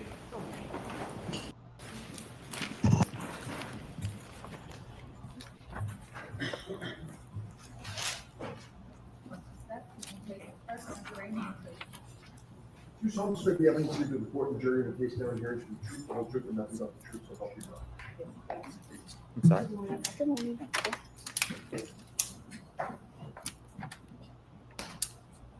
All right, Mr. Brennan, whenever you're ready. Thank you, Your Honor. Good afternoon, ma'am. Good afternoon. Could you please introduce yourself to the jury? My name is Sarah Levinson. For the court reporter, would you mind spelling your last name? So it's Sarah with an H and then Levinson. Ms. Levinson, do you mind if I ask how old you are? I'm 26. I'll be 27 next month. Do you work? Yes, What do you do? I'm a nurse. How long have you been a nurse for? About 4 years. Before you became a nurse, did you go to school? Yes. Tell us a little bit about your educational background, please. I got my bachelor's at Regis College. Do you know a person by the name of Ryan Nagel? Yes. How do you know him? He's one of my good friend Julie's older brothers. You mentioned Julie. What's Julie's name? Juliana Nagel. Are you friends with Julie Nagel Yes. to this day? Yes. Were you with Miss Nagel back on January 28, 2022? Yes. I want you to take us back to that day, the earlier evening hours of January 28, 2022, maybe around 5 or 6 p.m. Did you have a plan that day? Yes, we as in myself and Julie, were going to Brian Albert Jr.'s house to celebrate his birthday, which was the next day. Who was Brian Albert Jr. to you at that time? One of my good friends. How long had you known Brian Albert Jr. for? At that point, probably 8 or 9 years, I would say. Did you attend school with him? Yes, high school. Is that when you met Brian Albert Jr. in high school? Yes. Who was going to Brian Albert Jr.'s house with you? Just myself and Julie. Did you have a general plan for that evening other than to visit your friend and celebrate his birthday? It was kind of up in the air if we were going to stay there or go somewhere. But we were definitely going and celebrating with him. Do you know the address where Brian Albert Jr. lived? Yes. Could you share that with us? 34 Fairview Road, I believe. Road. Had you been to 34 Fairview Road before? Yes. Did you know Brian Albert Jr.'s family? Yes. Had you met them in the past? Yes. How often had you met with them before? Well, I was friends with him for, like I said, about 8 years. So I knew his older sister, Caitlin, pretty well. We went to high school together, but the younger siblings, I don't believe we overlapped in school. And then his mother, I had met, a good amount of times. And then his father, too, I would say. How many times would you estimate you had been over 34 Fairview prior to the night of January 28, 2022? Over the years, maybe like 20. I don't know. Do you remember what time you arrived at 34 Fairview Road on that evening? It was between 7 and 8 o'clock at night. Who did you go with? Myself and Julie Nagel. Could you tell us how both you and Julie Nagel got from where you were living, your home, to 34 Fairview? Yes, Julie's dad drove us. When you first get to 34 Fairview Road, before you walk in the front door, what's the weather like outside? It was cold, but it wasn't raining or snowing or anything. No snow on the ground? No. When you walked in the door, did you go in the side door or the front door? The side door. Take us through walking into the house. What do you see? So we walked through the side door, and then it's their like family room, they call it, with like the TV and everything. And then at the back of the family room is like a sliding glass door out into their porch. And then if you turn left, it's like the kitchen / dining room. And then there's a back door. There's like a small bathroom over like near the back door.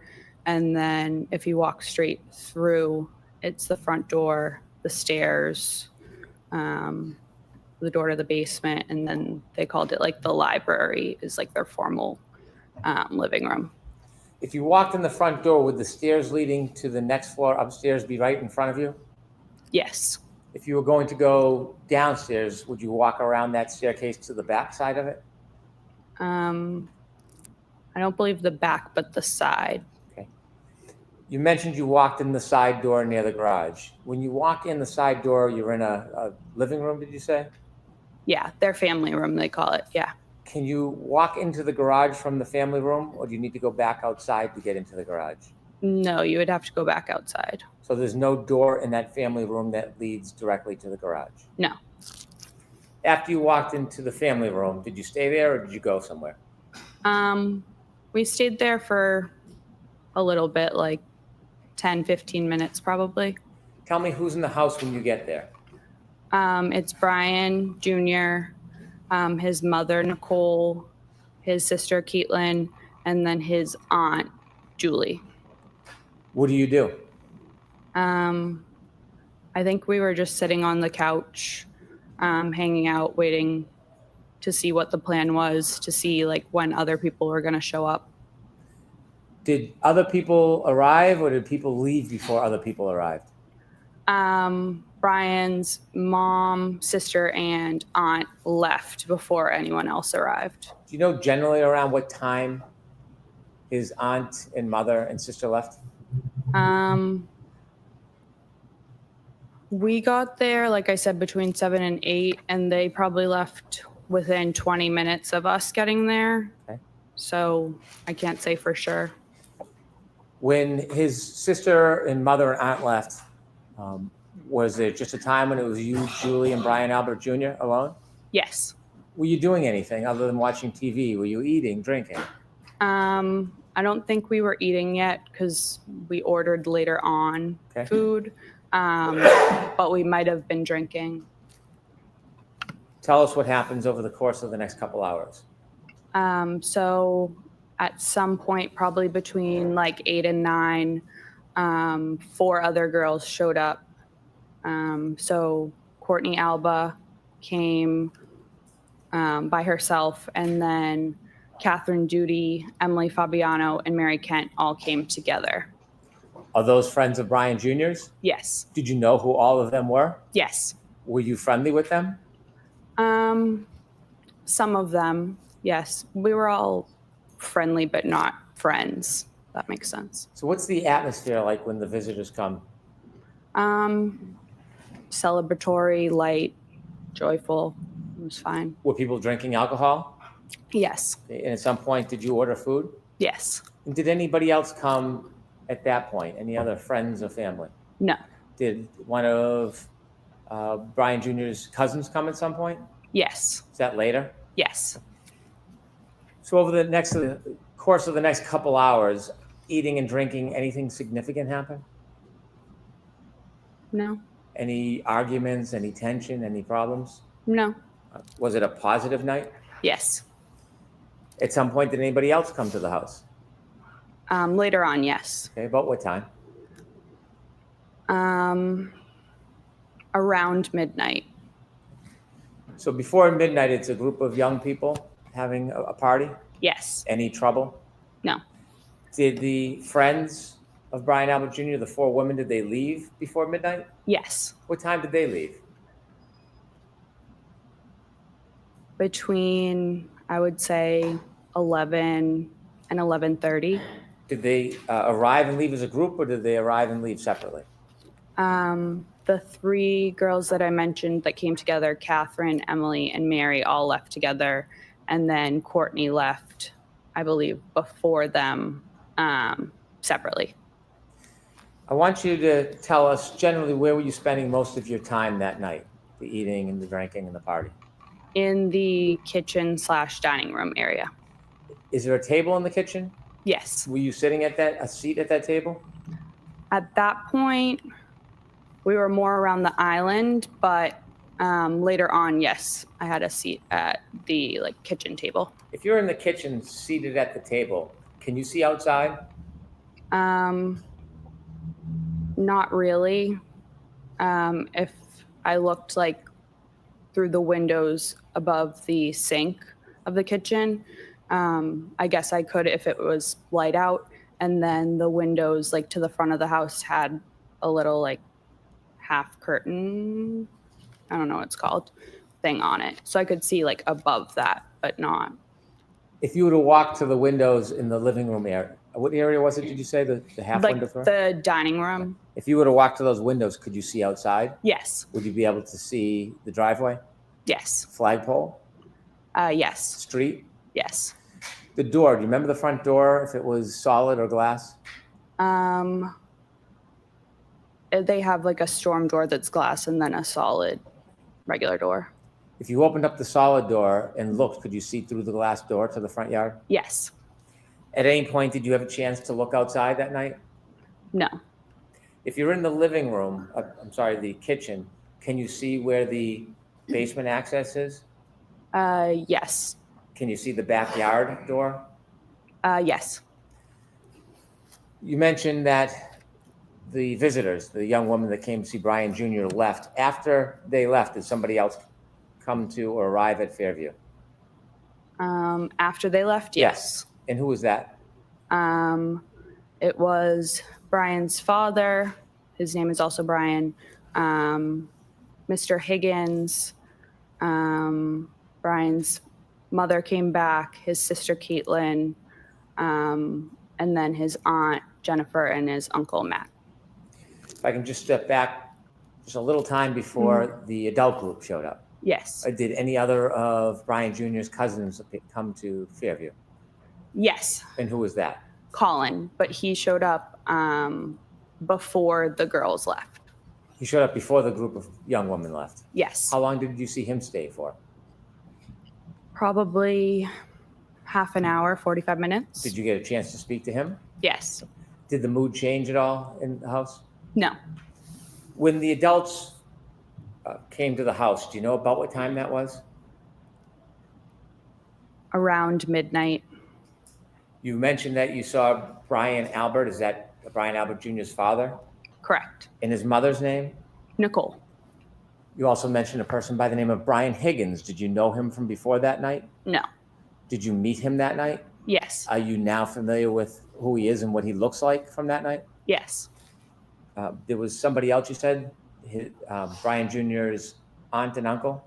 Yes, and then his sister. His aunt and uncle, what are their names? Jennifer and Matt McCabe. Did you know Mrs. McCabe from before that night? Somewhat. Had you ever socialized with her?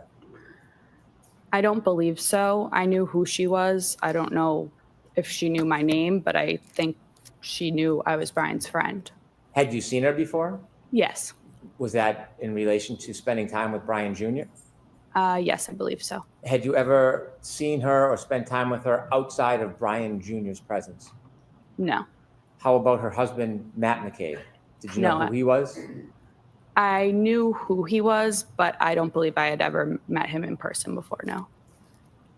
Anybody else, any other adults come with that group? No. Do you remember who came into Fairview first as far as the adult group? Yes. Who? Mr. Albert, Brian's dad, and Mr. Higgins. And who came next? Next, I think they all kind of walked in together, Caitlin, Nicole, Jennifer, and Matt.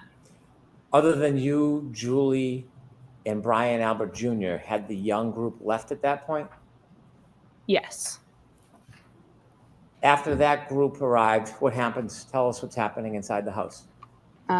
So it then was Brian Jr.'s actual birthday. So again, we were celebrating.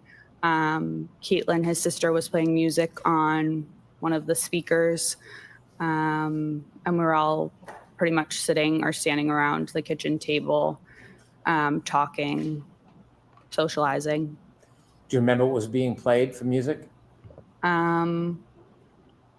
Like 70s, 80s type of music. I don't want to overstate it, but. Were you drinking? I don't believe I was anymore at that point, no. Did you feel impaired at all? No. As the night grew on, was there any problems in the house? No. Any argument? No. Any fighting? No. Did you see a dog? Anything exciting or controversy in any way? No. Did you hear a dog? Did you have a plan that you were going to leave with Julie? Yes. What was the plan? She said that her oldest brother, Ryan, would pick us up and drive us home when he was done wherever he was. Did you see at any point before you ultimately left Fairview, did you see your sister leave the, did you see Julie Nagel leave the house? Yes. Did you actually see her go and leave? Yes. About how long did she leave for? 5 minutes or less. Did you see her come back? Yes. After she went out of the house and came back in, did the plan change about a ride home with her brother? Yes. What was the new plan? So a little bit before she went out to talk to Ryan, we were talking, myself, her, and then Jen, were talking about how we were leaving and Julie's older brother was going to come pick us up. And we were the only ones that weren't like related to the Alberts there. So like Brian's friends left. So Jen was like, oh, like, don't leave just yet because like we were celebrating Brian's birthday. If you want, myself and Matt can drive you home a little bit later. So we agreed to that. And then Jen said, feel free to invite Ryan inside because he was already on his way. So Julie went out to tell Ryan, like, hey, we're not coming with you. But You weren't outside for the conversation, so you just heard this no, secondhand yeah, from Julie. yeah. So from what you saw, Julie went in and out Yes, for about 5 minutes. yes. Why did you decide to stay? Did you want to stay? Yeah, I didn't mind. Did the night continue after Julie came back in and spoke to her brother? Yes. Was the mood any different than it had been the entire night? No. Anything extraordinary or remarkable happen inside that house? No. After Julie went out and spoke to her brother and came back in the house, did anybody else come inside the house other than everybody who was already there celebrating Brian Jr.'s birthday? No. Did you ever see another man or woman you didn't know come into that house? No.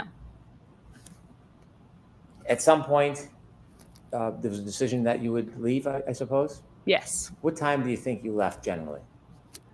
Between 1:30 and 2 in the morning. Do you have a specific time? Did you look at your watch? Did you know a certain time you left? No, I believe it was closer to 1:30 because I believe I was home by 2, but I can't say for sure.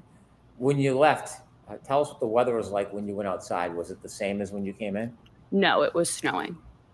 What was the conditions like? Had they changed? The wind or temperature? Yes. Yeah, it was colder. How much snow was on the ground at that point when you left? Like, I don't know, a dusting, or I could still see like some little pieces of grass like sticking out of it. But it was pretty much like the walkway and everything was white. Did you leave by the front door or the side door? The front. You remember that? Yes. Was there any type of hazard or difficulty with you walking? Julie and I walked out together down like the front stoop stairs. And I remember we were arm in arm. I was wearing shoes that didn't really have traction, so I was looking at my feet, so I didn't slip. And other than that, no real hazard, I wouldn't say. Whose car or vehicle did you walk to?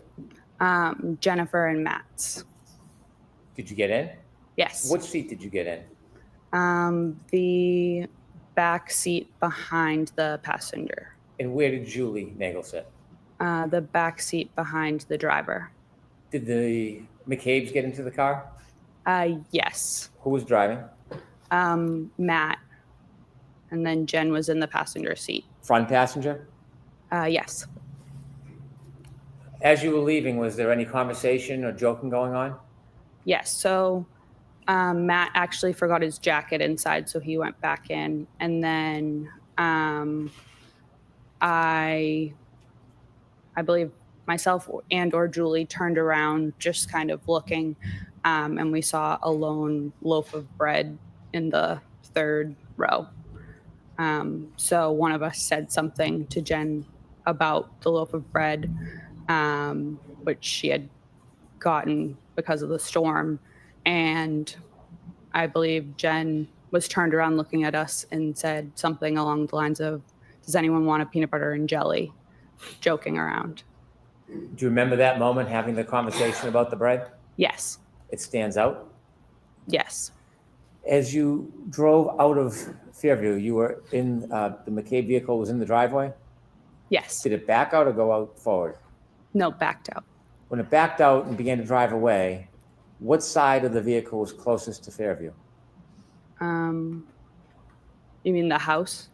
Yes. Was it Okay. I'm sorry. Was the It's okay. passenger side of the McCabe vehicle closest to 34 Fairview, the house, or was it the driver's side? The passenger. When you drove, did you drive towards the flagpole? Yes. And during those moments when you were, or Mr. McCabe was driving towards the flagpole, was that the time you were having conversations about the bread, or was that a different time? That was a different time. What was happening as you were driving past that area in front of the house? I believe maybe I was on my phone, and then Julie said something. Did you ever look out the window near the front yard, near the flagpole area? Not like at the front yard, but a little ways up the street. Yes. Next to 34 Fairview up the street is 32 Fairview? I believe so, yes. When you looked out the window, the first time you looked out the window, what were you facing in relation to 32, 34 Fairview? What could you see? There's like a little bit of woods in between the two houses, so it was the trees. Did you notice anything that stood out? No. Ultimately, did you get home that night? Yes. Thank you. I have no further questions. Mm-hmm. Excuse me.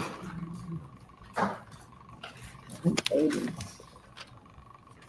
I think I'm gonna take a nap.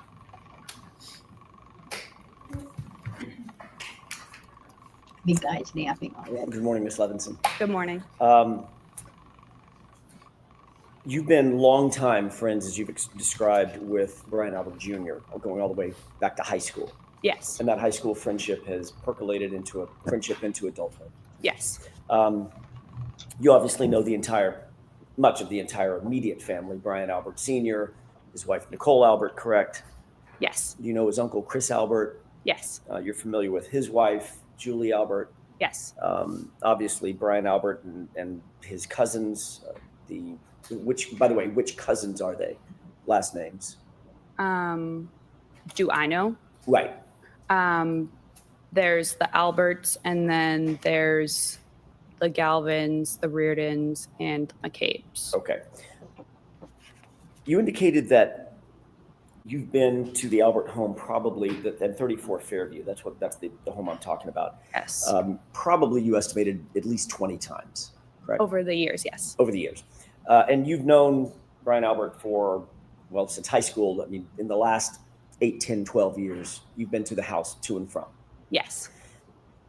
You've never met, or you had never met, going into January 29th, 2022. You had never met their dog, had you? Their dog? Their dog. I'm not completely sure. Didn't you testify about a year ago in another proceeding that although you had been to the Albert home many times, you had never actually met the dog? If that's what it says I said, then yes. Is that because the dog was not really good with strangers? Objection. Sustained. Do you know why you hadn't met Chloe? By the way, did you know the dog's name was Chloe? Yes. Okay. Do you know why you hadn't met Chloe in all those trips to 34 Fairview? No. Just wasn't out and about among the folks that were in the house when you were there. Yes. Not good with strangers. When you left 34 Fairview, I want to follow up very briefly on a couple of things that you said just before Mr. Brennan sat down under questioning by him. When you left 34 Fairview to join Jen McCabe at her invitation to take you home, you left through the front door, correct? Yes. As opposed to the side door. It's a little confusing. The front door has the brick stoop and the stairs, correct? Yes. Okay. Is that the door that you normally would leave through, or did you normally leave through the side door, come and go through the side door? What was your more ready habit and practice? Probably the side door. Okay. When you left through that front door, there was nothing obstructing your view as you walked out, correct? Correct. You could see to the left, the driveway, you could see to the right, over toward the flagpole, nothing obstructing anything, correct? Correct. There was a light dusting of snow at that time when you left just after, what time was it? 12:45, 1? Probably 1:30, 1:30. 1:45. Yeah. Got it. So you leave at 1:30, there's still just a light dusting of snow on the ground? Yes. The yard is flat? Yes. You could see all the way out to the flagpole? Yes. You didn't notice anything unusual at that time when you looked out toward the flagpole walking out of that front door? I didn't notice anything. I wasn't looking out at the flagpole, but yes. You were looking in that direction. When you walk out of the door, obviously you're standing, walking out of the door toward the front yard, correct? Correct. But as I stated, I was looking down at my shoes in front of me. Okay. Obviously, then you have to, at some point, you have to look up to see where you're going. You have to turn left to go to the driveway. Is that right? Yes. Okay. Then you walk over and walk parallel to the yard again to walk over to the car. Yes. And as soon as you walked out of the stoop, you had to figure out where the stairs were, so make sure you don't fall down the stairs, right? Yes. But you're still looking up like normal, correct? At some point. Most likely. My question is, you didn't see anything unusual in the yard, did you? No.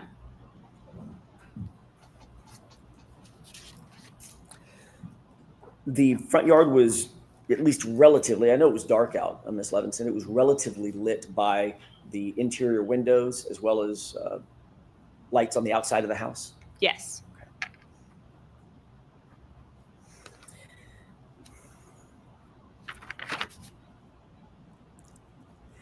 You indicated that you did, in fact, get the ride home with Jen McCabe and Matt McCabe.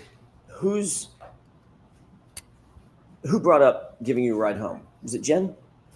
Yes.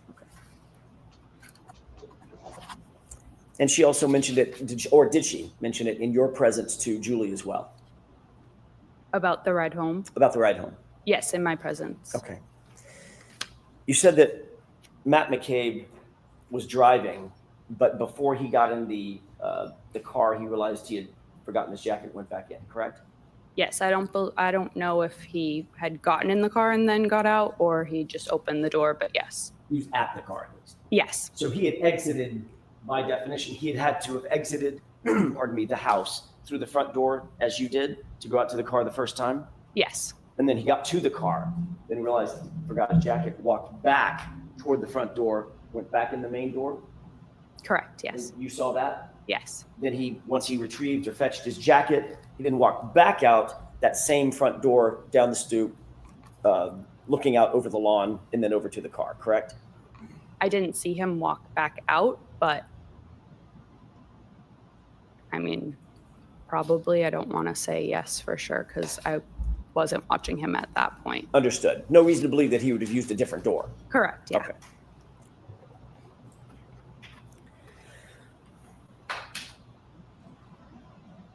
Your Honor, may I have just a moment? Okay. I'll take this moment to scoot forward, maybe. Until October of 2022, is that right? Yes.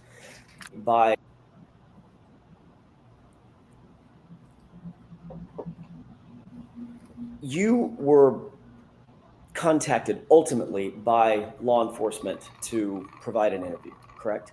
Yes. That was not until October of 2022, is that right? Yes. A couple of quick questions about that.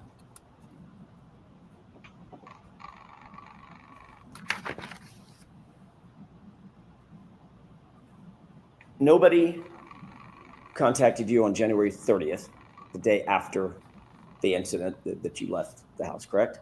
No. And when I say nobody, I mean from law enforcement. Nobody contacted you the next week? No. The next month? No. It was 9 months later. Yes. When you were finally approached, Investigative team. who was it that conducted the interview? State Trooper Michael Proctor. Did Mr. Proctor indicate to you why he waited 9 months to contact you? Sustained. It's a reasonable question. Let me ask you a different question. Were you confused about the fact that you weren't contacted? Objection. Anybody approach?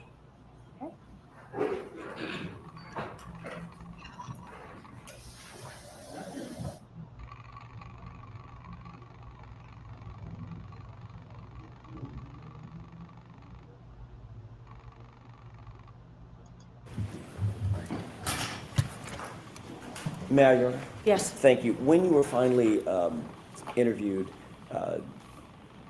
let me ask you a different question. When you were ultimately interviewed in October of 2022, was that telephonically or was that in person?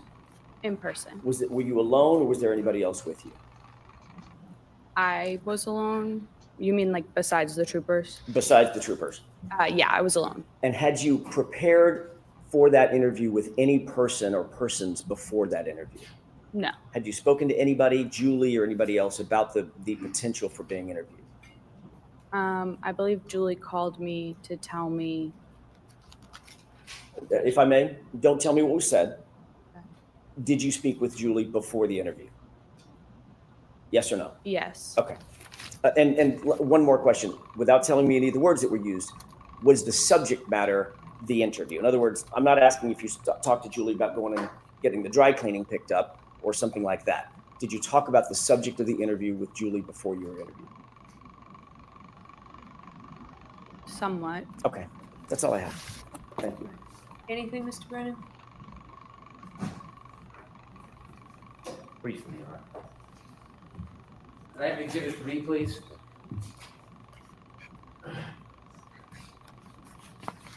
That's the house, I believe, the front of the house. What door did you leave from?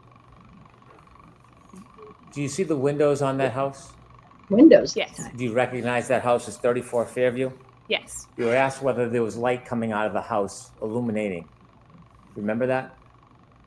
When I was asked that? Yes. Yes. Was the lights inside the house, from your memory, illuminating the ground near the flagpole and that fire hydrant? No.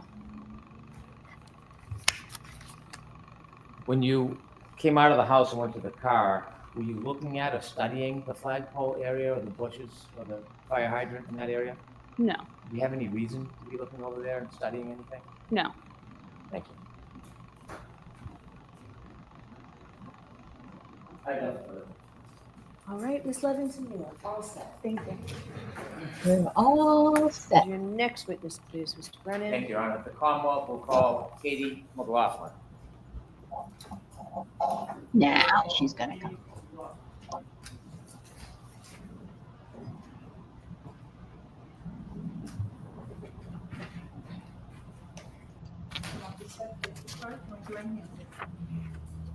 You solemnly swear to the evidence you give the court and jury in the case now hearing to the truth, the whole truth, and nothing but the truth, so help you God. Good morning. Oh, I'm sorry. Good morning. Whenever you're ready, Mr. Brennan. Thank you. Ma'am, could you please introduce yourself to the jury? My name is Katie McLaughlin. I'm 29 years old. I work for the town of Canton as a firefighter paramedic. Did you study to become a paramedic firefighter? Yes. Why did you become interested in becoming a paramedic firefighter? I enjoy helping people. I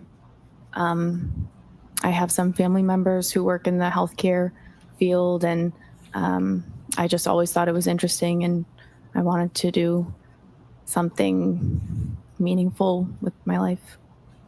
Did you have to have any special training or education to become a firefighter and paramedic? Yes, you do about 2 years of schooling. It's divided in between a didactic portion and then a clinical portion in the hospital and ambulance. So it takes about 2 years to finish. You completed that? Yes. Did you become a firefighter at the same time you became a paramedic, or were those separate educations? They're separate. I became a paramedic first before I became a firefighter. Did you work as a paramedic before you became a firefighter actively in the field? Yes, for a few years. Do you remember about when you first started working as a paramedic? 2000, 16 or 17. And when did you first become a firefighter? 2017. Do you remember when you first began working for the Canton Fire Department? I believe it was May of 2017. Are you still employed by the Canton Fire Department? Yes. In your paramedic training, did you learn how to provide care for people who are in need? Yes. Had you, before 2022, responded to different events or people's homes or public locations to help people? Yes. About how many calls? Could you estimate how many different calls you had been on as a paramedic or firefighter leading into the beginning of 2022? Probably hundreds. I want to ask you some background as a paramedic firefighter, your role as you see it. As a paramedic firefighter, are you part of law enforcement? No. Do you investigate crimes? No. Do you write police reports? No.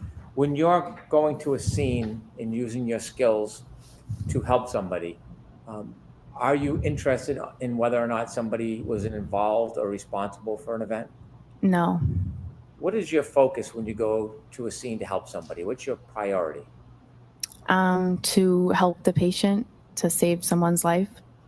Do you have a chance, or do you try to assess the patient, speak to them if they can speak to you? If we can, yep. Is there times when the person can't speak? Yes. If a person can't speak to you, is there a role that you take to try to get information to help assist the person?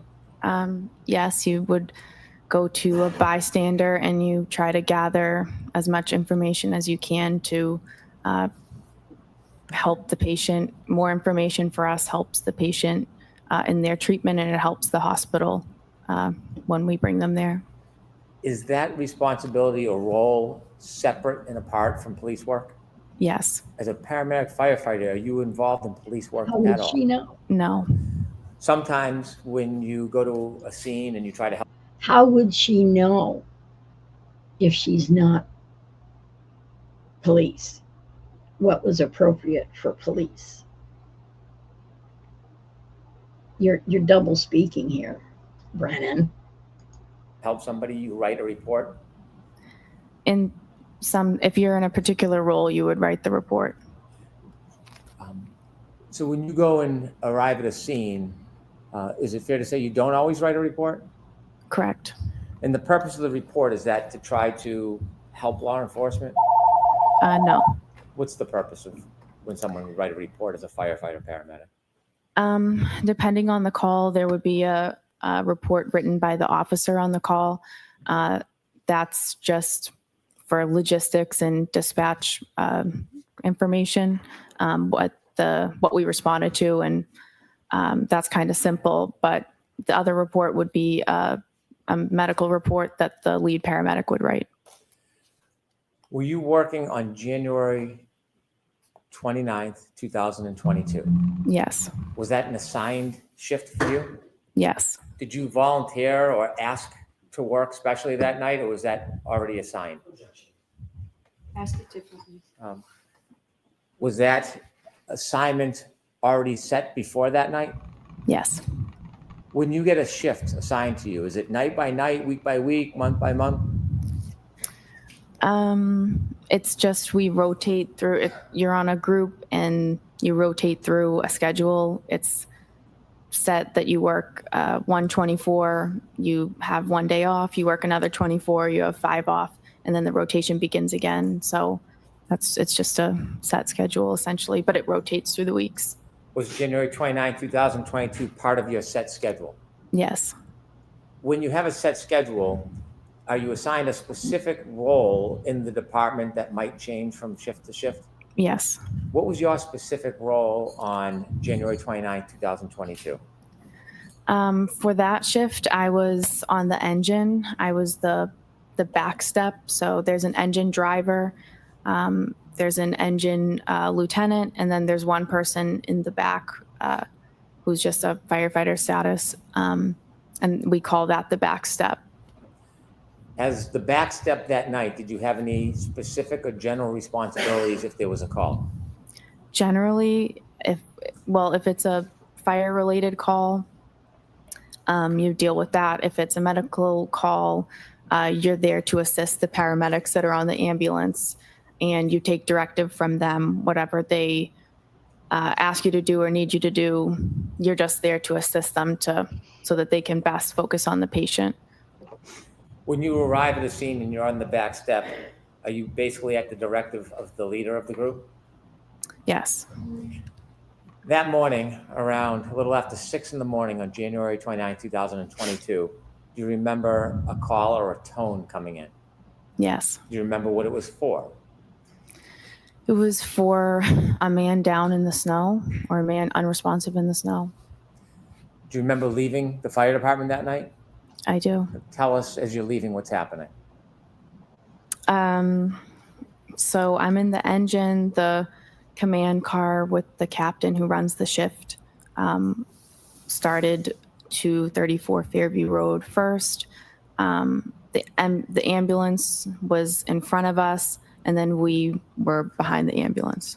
Did you know the address you were going to was 34 Fairview Road? Yes. And when you left the police station, or the fire station, when you got on the back of the truck, did you know at that time who lived at 34 Fairview Road? No. Tell us a little bit about the conditions outside as you rode to 34 Fairview Road. It was raining. I'm sorry, not raining. It was snowing pretty heavily. There was definitely snow on the ground at that point. It was windy. It was very cold. Was there a storm? Yes. How long do you think it took to get from the fire station to Fairview Road? Probably within 5 or 6 minutes. When you first started pulling up towards Fairview Road, did you see anything? Police cruisers and a civilian vehicle. And then we pulled up all kind of in front of that. How many police cruisers did you see as you pulled up to Fairview Road? I remember seeing one. There was an ambulance in front of you? Yes. Did the police cruiser have their lights on? Yes. Not just their headlights, they have the lights that are often referred to as blue lights or overhead lights. Yes. Did you hear any sirens? No. How about the ambulance? Did the ambulance have emergency lights? Yes. Did you hear any sirens? No. The fire truck, does the fire truck have emergency lights? Yes. Do you remember if those were activated? Yep. Does the fire engine have a siren? Yes. Was the siren activated? No. Why not?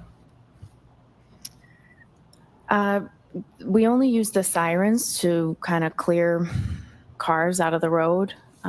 So there's no need to use a siren when there's no cars on the road. So we're not just doing it in the middle of the morning to wake everybody up. It's just unnecessary. When you first arrived at Fairview Road and you saw the emergency vehicles, did you see any people? Yes. While you were still in the fire truck or after you got out of the fire truck? Probably after I got out. After you got out of the fire truck, where do you go? So I knew that they were working on a patient. So I knew they're going to need the stretcher. So myself and firefighter Walsh went right to the ambulance and retrieved the stretcher and brought it as close to the patient as we could. At some point, did you see the patient? Yes. Was it he or she? It was a man. Where was he when you first saw him? He was lying supine on the side of the road, off the curb, like into a lawn. How close to him were you when you first saw him? Well, I only made it to the curb where I brought the stretcher. He was maybe from here to that table, maybe. When you stood on the curb and you saw that man lying, was his feet closest to you, his head, or his side? His head would be closer to me. Did you lift the man from the ground? No. Did some of your colleagues? Yes. After you brought the stretcher or the bed to the side of the road, did you remain there on the side of the road? They lifted him on the backboard, they put him on the stretcher, and then they pretty much immediately started moving to bring him in the back of the ambulance. Around the area where you first saw this man lying supine on the ground, was there anything other than ground? Were there any objects in that I'm area? sorry? Was there any objects near him? I remember seeing a fire hydrant. And that's all I can really remember. When you mentioned that he was lying about as close to that table as you, would 8 to 10 feet be a fair estimate? I don't know that I could say. Okay. At some point, did you receive further directions from anybody on the team asking you to do something? Yes. Firefighter Flamati I was at the head of the stretcher with Firefighter Flamati, and he asked me to try to gather more information and kind of see what happened and what's going on.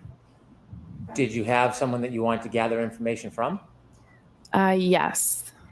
There And- was a, sorry. There was a woman who seemed to be really concerned and involved with the patient's status. And so I just kind of assumed that this would be the person that I could try to get more information from. Did you take a guess? Yeah, The person that you try to get more information from, do you see that person in the courtroom today? I do. Could you point that person out and describe an Jim article of McCabe. clothing Black they suit. wear? Black suit. And do you see where that person's sitting in between? I do. Her attorneys.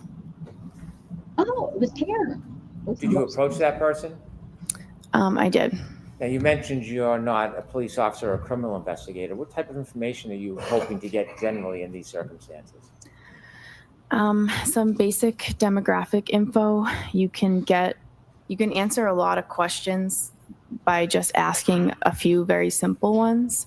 So obviously you're trying to get his name and his date of birth. And then you ask questions if the patient has a medical history, if the patient takes daily medications, if the patient has any allergies. And that's all things that can help to sort of maybe explain why this person is in the position that he's in. For example, if someone says, reported that he had a heart condition or a seizure disorder or he was a diabetic, that would help us sort of, that's relevant information for us for his treatment and to pass on to the hospital. Did you have a chance to speak with the person that you had pointed out? I did. When you spoke to that person, did you get a chance to ask any of those questions you would typically ask? I did. When you spoke to the person, what did they tell you? She gave me his name, his date of birth. She denied him having any medical history or daily medications or allergies. I was kind of moving around. She was moving around the scene. So I was kind of moving around, trying to gather the information with her. Did she say anything to you in addition to the typical background information that you would try to obtain from somebody? Yes. What did she say? Well, I asked another question. Once we had come to a stop, I asked if there had been any significant trauma that happened that preceded this. And she answered with a series of statements that she repeated. I hit him. I hit him. There was a woman next to us who told her to calm down, stop talking, calm down, you're hysterical. So she repeated, I hit him. And a police officer asked her, said, you what? And she repeated it again, I hit him. This is different. And the officer then signaled for his sergeant to come down to the scene or down to where he was. When she first told you that she had hit him, you said there was another woman next to her. Did you know who that woman was? Not at the time. Do you now know who that woman was? I do. And who was that? Miss Jen McCabe. Did you know Ms. She's McCabe at everywhere. that time? No, Do you know her personally now? no, Are you friendly or friends with her in any way? no. You mentioned that when the defendant said, I hit him. Ms. McCabe was trying to intervene. Yes, it appeared that way. What did it appear she was trying to do? Trying to get her to calm down, to stop talking. It appeared that she was, Sustained. Jurors disregard that comment. Did Ms. McCabe interject verbally? yes, After Ms. McCabe interjected and the defendant made those statements about hitting him, did you persist in getting more information, asking to clarify what she meant by I hit him? no, I did not. Why not? A few reasons.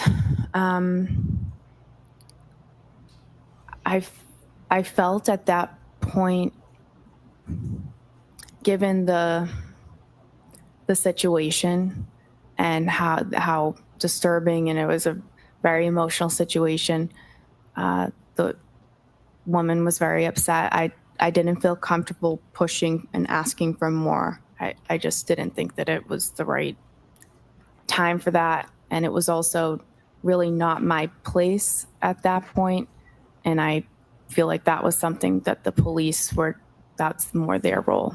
But you told your sergeant. Asking follow-up questions about what she meant by I hit him, would that have helped your diagnosis and treatment of the man in any way? It could have. But you made the decision to stop asking her questions? I did. Did you ask her any more questions after she said I hit him? I decided not to. I'm confused. At some point after you spoke to the defendant, did you go back to the ambulance and tell anybody, any of your colleagues? I did. And why would you do that?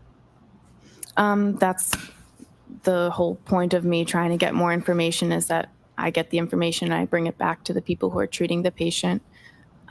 So Did you go back to the ambulance and repeat that information to your colleagues? I did. Did you have any other further role at the scene as far as helping the man or doing anything else? No, other than I drove the ambulance to the hospital. With the gentleman in the ambulance? Yes. Did you learn who that person was? Yes. Did you know at the time who it was? No. When you got to 34 Fairview, did you recognize the home when you got there? No. Did you later learn who lived at that home? Yes. Did you know somebody who had lived at that home? Yes. Did you know that person lived there prior to that night? I learned that she lived there. Okay. And that person that you knew lived there, what is their name? Caitlin Albert.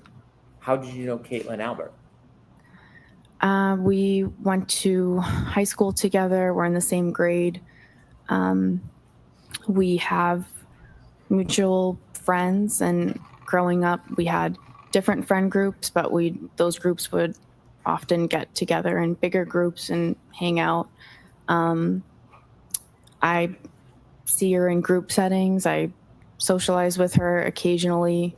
I don't have a personal relationship with her. I wouldn't consider her to be a friend of mine, but I do see her occasionally because of social events. I don't have a one-on-one. I don't have a close personal relationship with her. Was she a friend on social media back at the time? Yeah. Since this event, have you been on any outings or trips with friends of hers, or in a group setting where she was present? I don't remember ever seeing her since then. Had you ever talked to her about your role that night? Never. Did the fact that somebody you knew lived in that house have anything to do with your treatment and care that morning? Not at all. When you saw the man in the back of the ambulance, did you make note whether he was missing any clothing items? He was missing a shoe, a sneaker. I'd like, with the court's permission, to play Exhibit 4, part of it. Okay. Ms. Gilman, if you can start at 6:13:45. Oh, wonderful. We can never understand what's going on in these things. That's Karen in front. That's Jen next to her. We're pulling the stretcher over. Stop, please. Do you recognize whether or not you're in that video, ma'am? Yes. What color jacket are you wearing? I'm in the red and yellow jacket. Okay, continue, please.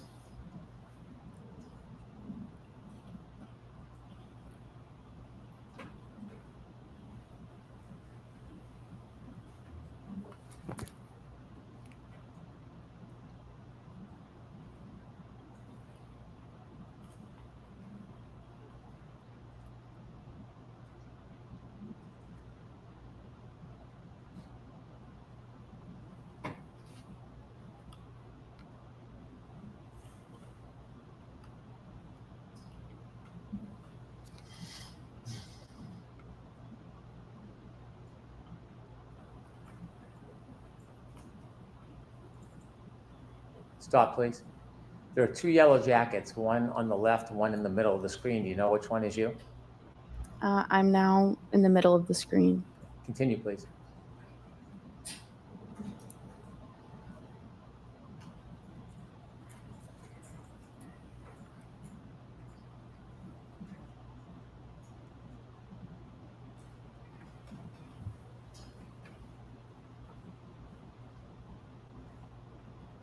Can we stop it now? Stop, please. Do you know who that is on the left of the screen at the flagpole? Which one? To the left. If you could play a few more seconds, Ms. Gilman. It's two officers and a civilian woman. Okay. How about on the left? Do you know who that is? Oh, no. That time is 6:15:12. If you could continue, please. Oh, that's Carrie retrieving her towels, blankets. Stop, please. Is that you, ma'am, in the yellow? Yes. Okay, continue, please.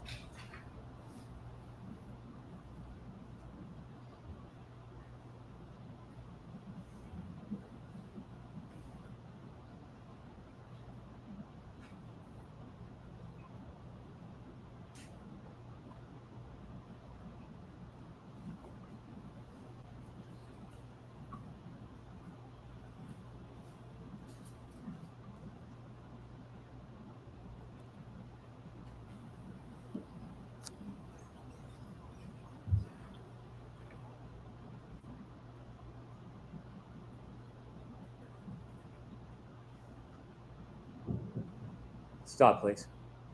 Do you see yourself on that screen? Yes. What color jacket? The red and yellow. And who's to your left? Karen. Miss Reed.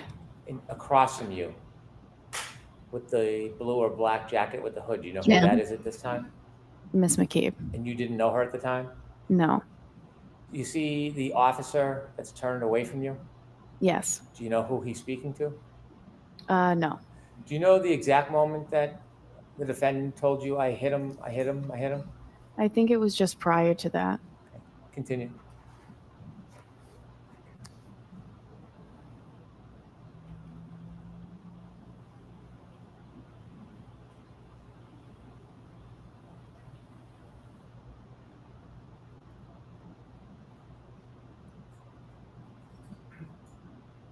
Stop, please. Okay, thank you. I have no further questions. Okay. Thank Jackson.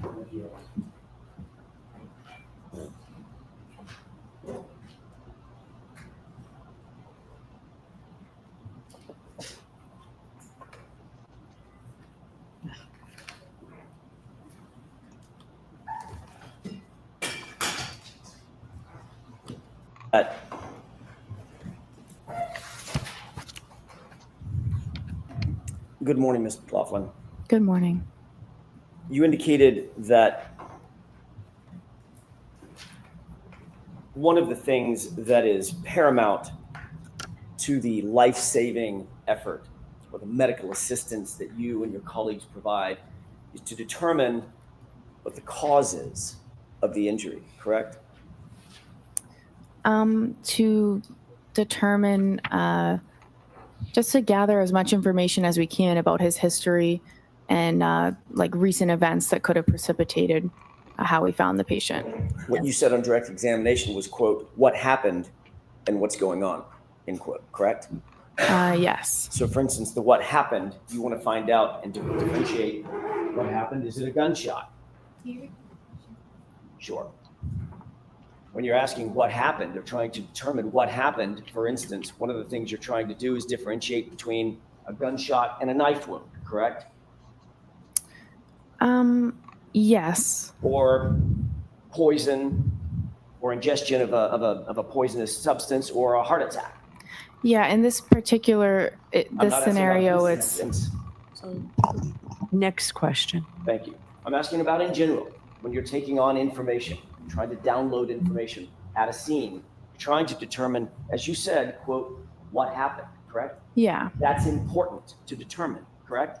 Yeah. You want to get the person's age, you want to get the person's date of birth, you want to get the person's allergies, for instance. Yep. But you also, paramount among those, you want to find out what happened? Why are we here? Correct? Yes. Did a person fall out of a tree? Or Right. stumble down a stair step? Correct? Right.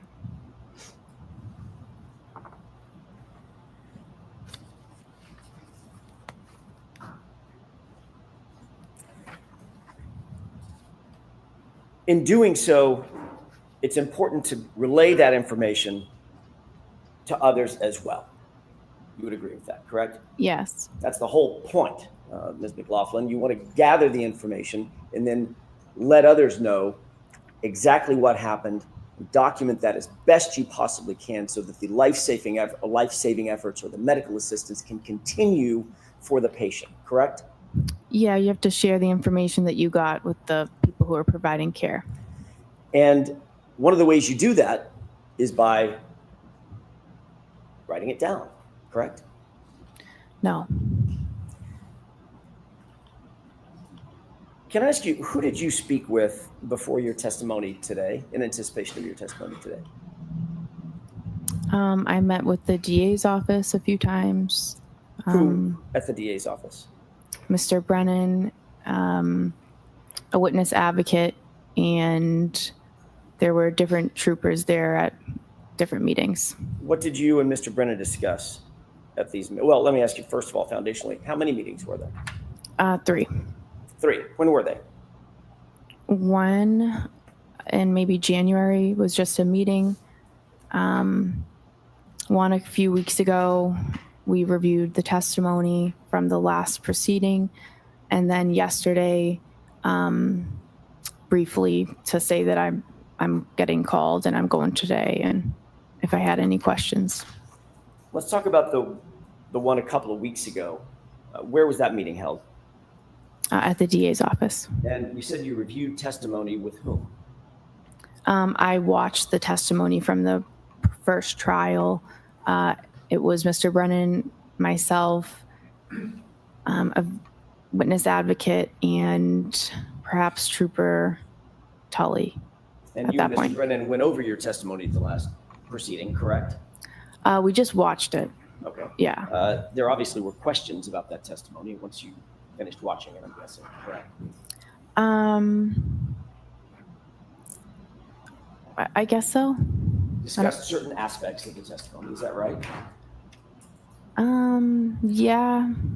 Mr. Brennan told you that, for instance, he was going to bring out on direct examination, your relationship with Caitlin Albert, correct? He said, I will ask you about the relationship. And that was in anticipation of me asking about that relationship, correct? Objection. Sustained. Did Mr. Brennan tell you that he wanted to make sure that he brought out that information so that it wasn't brought out on cross-examination by me? Objection. Sustained. What did Mr. Brennan say about the reason he wanted to bring out the relationship with Caitlin Albert on the examination? There was no reason that he gave. But he did tell you that he wanted to make sure that y'all covered that on direct examination during his examination, correct? Objection. Sustained. Did he say something like that? No. Did you say something like that? I would like this information brought out so it's not brought out on cross-examination. No. At the last hearing when you testified about a year ago, that wasn't brought out on direct examination, was it? Objection. Sustained. Maybe approach. Okay. Yeah, no.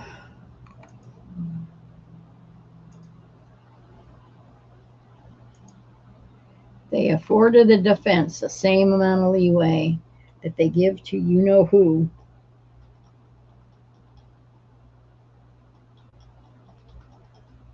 Objection. There wouldn't be so many sidebars. Objection. I object. In your testimony a year ago, you did not disclose in your initial conversation the fact of your relationship with Ms. Albert, did you? I object. I move for an instruction. So the objection sustained. Next question. Who was it that asked the question about Ms. Albert a year ago? Objection. Sustained. Did you tell anyone, Trooper Proctor, any investigator, anybody from the DA's office last year about your relationship with Caitlin Albert? Objection. I'll allow that. No, only when there started to be a lot of harassment and things that insinuations and stuff that started coming out online. I had said maybe once to them that I was concerned I was being harassed. My question, Ms. McLaughlin, was before the information was disclosed, which was during the first proceeding. Objection. Let's hear the question. Before that information was disclosed during the first proceeding, in any of your interviews, Dr. Proctor or anybody else from the DA's office, did you disclose, from the Massachusetts State Police or anybody from the DA's office, did you disclose? I can't hear him. Volunteer that you had a relationship before the first proceeding? Yeah, I'm saying I told the DA about the harassment and the insinuations. That was before the first trial when I met with them. How was there harassment and insinuations that hadn't been disclosed at the first proceeding? Because it's out there everywhere on the internet and has been. Before the first proceeding, Ms. McLaughlin, before you ever testified. That's my question. Do you understand my question? It's been going on since before the first proceeding. If you hadn't testified at the first proceeding, at which point it was revealed, how could you have ever suffered any harassment for it? It wasn't disclosed yet, Ms. McLaughlin. Do you understand? I don't think you understand what I'm saying.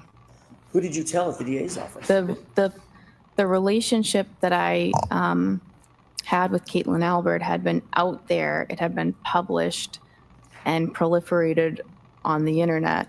So that was before the first proceeding. And who did you tell at the DA's office about this before the first proceeding? I don't remember who it was or the meeting, but Was it Mr. Lowry? it could have been. Do you have a memory of that? Not specifically. I don't remember who it was. Was it Ms. McLaughlin? Like I said, I don't Yeah, remember not you, specifically. obviously. Ms. Laura McLaughlin, no relationship. Like I said, not specifically. So what's that? The jury. Let's talk about that initial call to 34 Fairview. You responded to the call of an unresponsive male in the snow. That was early morning hours of January 29th, correct? Yes. Once you were there, Mr. O'Keefe had been placed on a gurney and moved to the ambulance. You were instructed to go get information about the victim. Yes.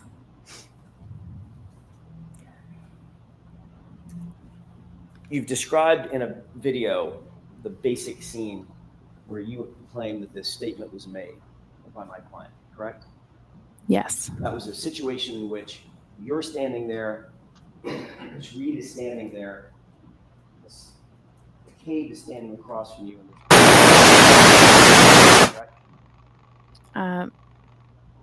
Miss Reed was on the right, Miss McCabe was on the left, and then there was a officer kind of diagonal across from me. Yes. Thank you.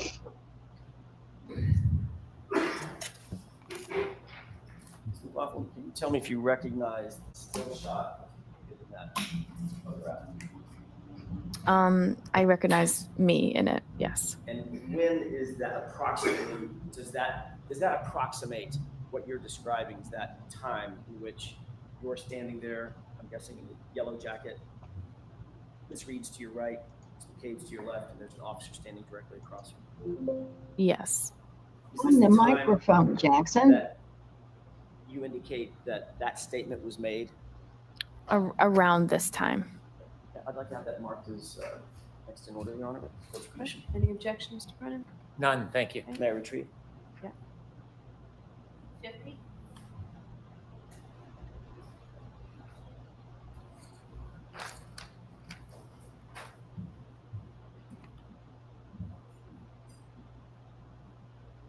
Do you remember the name of the officer that was standing directly across from you when you indicate that this statement was made? I didn't know, but I am aware now. But, and by the way, that officer's name is what? Officer Sarif.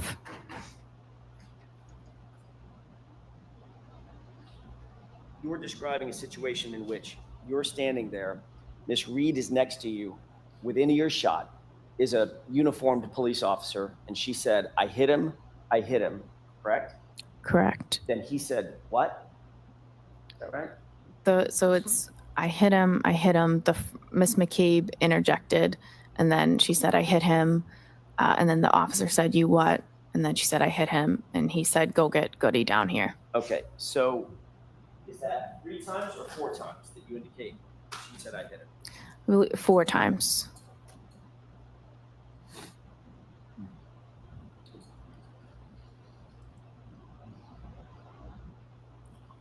And you, according to you, you indicate that at the time that Ms. Reed made these statements, she was hysterical and somewhat out of control. Is that right?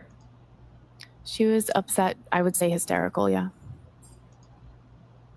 Did you describe her last year as obviously upset, overly frantic, and almost hysterical? Yeah, I believe it. I remember that. Okay. If we could play Exhibit 4. Okay. Starting at 9, court submission, starting at 9:15, about 9:46. Can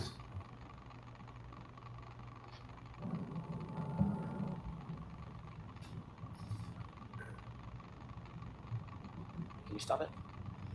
Did you see the 2 people enter from screen right? Yes. Who is that? That would be myself and Miss Reed. Okay, this is the first point at which you and Miss Reed begin to converge with the other 2 individuals, Miss McCabe and the officer, correct? I had started trying to gather the information prior to this, and then she was moving around, so I had kind of was following her, asking the questions, and then we eventually came, here to this point and came to a stop. So my answer, your answer is yes. This is the point at which you converged with Miss McCabe and the Yes, officer. yes. Okay, thank you. Listen to the question. Ding dong.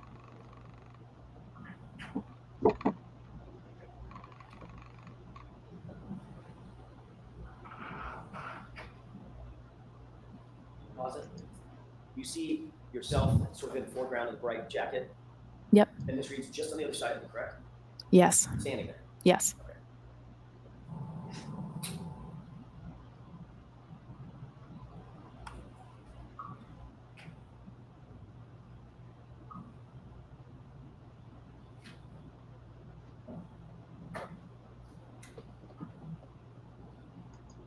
So answer me this. How's come that statement is in nobody's notes? Nobody's reports. That statement isn't anywhere. How come?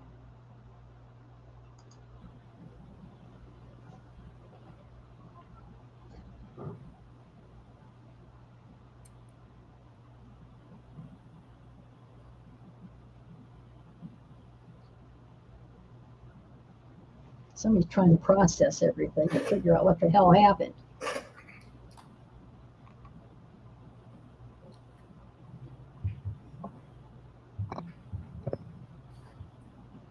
Okay. Okay, reading the thoughts up. Ms. McLaughlin, during that video, that's the time in which you say, or you claimed last year that Ms. Reed was, in your words, obviously upset, overly frantic, and almost hysterical, correct? Yes. Did she look almost hysterical in that video? She was, well, in that video, that could not explain what that scene was like. Did she look overly frantic in that video? She was frantic throughout the whole scene. I think that was me describing the entire scene. I see. Yeah. So she did not look overly frantic in that video. She was upset, for sure. Was she overly frantic and almost hysterical in that video? Just now. I don't know that you could really see from that video. Did you see anything that appeared to be overly frantic and almost hysterical? Like I said, that video is not really you can't hear anything, so it's hard to. Was she running around? She had been. I didn't ask you if she had been. Yeah. There are a lot of things that happened. When she's standing there with you, was she running around? No, she had just stopped running around. Was she gesticulating? I don't know. Do you know what that means? I don't. Was she using her arms and going crazy? The hands and arms and running in circles? She had been, but like I said. Yeah, but I think. I'm asking you about what happened before you got there. I'm asking you what happened when. I'm sorry. Thank you. I'm not asking you what happened before we got to that video. Right? I'm asking you about the video in which you described her previously as being overly frantic and almost hysterical. Did she look like she was just gesticulating and moving her arms and spinning in circles? Not in that video. Okay, thank you. She's going up and down. And according to you, that's the point at which Ms. McCabe said, I think you need to calm down, right? Yes. And according to you, that's the point at which Ms. McCabe said, you're hysterical, correct? Yes. Okay. Just so I'm clear, who in that video, Ms. Reed or Ms. McCabe, appeared to be doing most of the talking? You cannot see from that video. Who in that video I don't know. appeared to be gesticulating with her arms? My client or Ms. McCabe? I think Miss McCabe was doing that, saying you need to calm down. You're hysterical. Oh, the whole time she's gesticulating, she's saying, calm down, Karen. You're being hysterical. Calm down. You're hysterical. Just repeating that? She was trying to get her to stop and to calm down because of the statement she was making. I see. And she was trying to get her to stop, calm down. I see. Okay. So during that entire video, that was probably 40, 50 seconds or so, maybe it's a minute. That's when you're saying now, Ms. McCabe was gesticulating and saying, calm down, Karen. You need to stop making statements. Calm down. Right? That's what she was doing. Yes. Okay. Well, you'll agree that Ms. Reed was standing relatively quietly to your right, not saying much of anything. No, what she had just said, she had seemed upset when she said that. And what she said was obviously Miss McCabe was trying to convince her that that was not, you need to calm down. Stop saying that. Right in front of a police officer who never said he heard her say. Objection.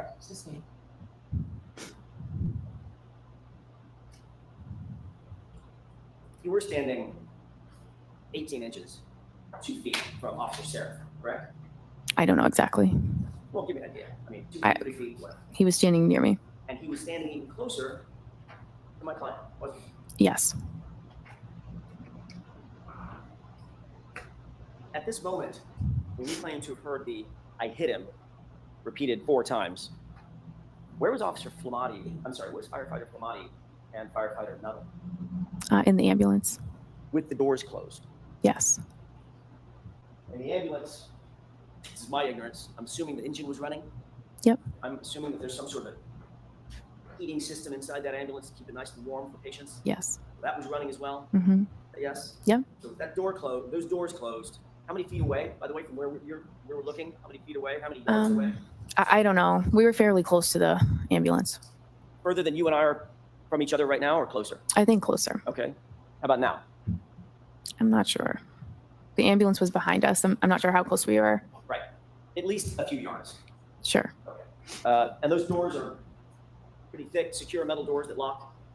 Is that right? Yes. Obviously, when you saw them, I know you don't know what was happening inside the ambulance, but when you saw them, firefighter Nuttall and firefighter Flamati were engaged in life-saving measures with Mr. O'Keefe, one doing the bag, one doing chest compressions, as they entered into the ambulance, which you did see, correct? Yes. When those doors closed, would you presume, from your experience, that those life-saving measures and their focus was on John O'Keefe, that continued? Yes. You testified that you went back to the ambulance at some point, and you told firefighter Flamati and firefighter Nuttall what you claimed to have heard. You told this jury, correct? I went back to the ambulance after that, and I told them what was said and gave them the demographic information that I got. Okay. So in other words, firefighter Flamati and firefighter Nuttall heard it from you. You didn't say it to somebody else, and they reported it to those two. They heard it directly from you, correct? I went back and I said, I gave the demographics, and I said, she's saying I hit him. Right. So in other words, they heard that from you. I gave them. Objection. Is that yes or no? Objection. Did she answer the question? Sheesh.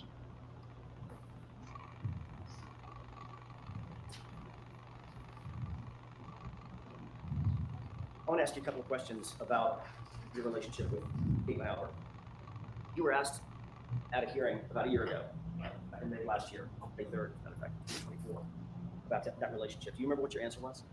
No, not specifically. Do you remember saying, in response to the question, who's Caitlin Albert, asked by me?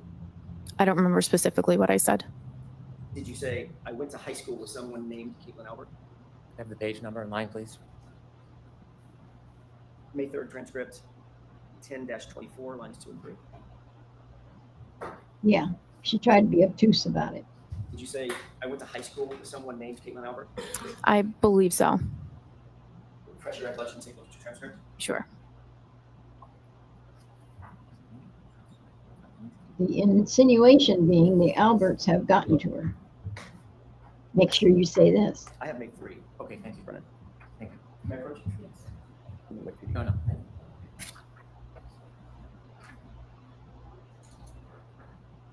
You see that?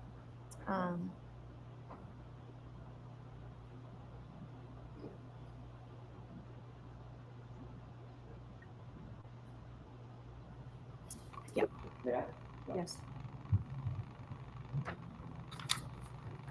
Did that refresh your recollection as to what your answer was to the question, who's Caitlin Albert? Yes. Did you say, quote, I went to high school with somebody named Caitlin Albert? Yes.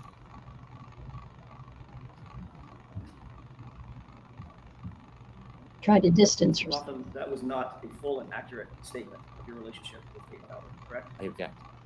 Was that accurate? I mean, that's a fact. That's okay. Next question. All right, I'd like to be seen. All right. Mr. Jackson, why don't you-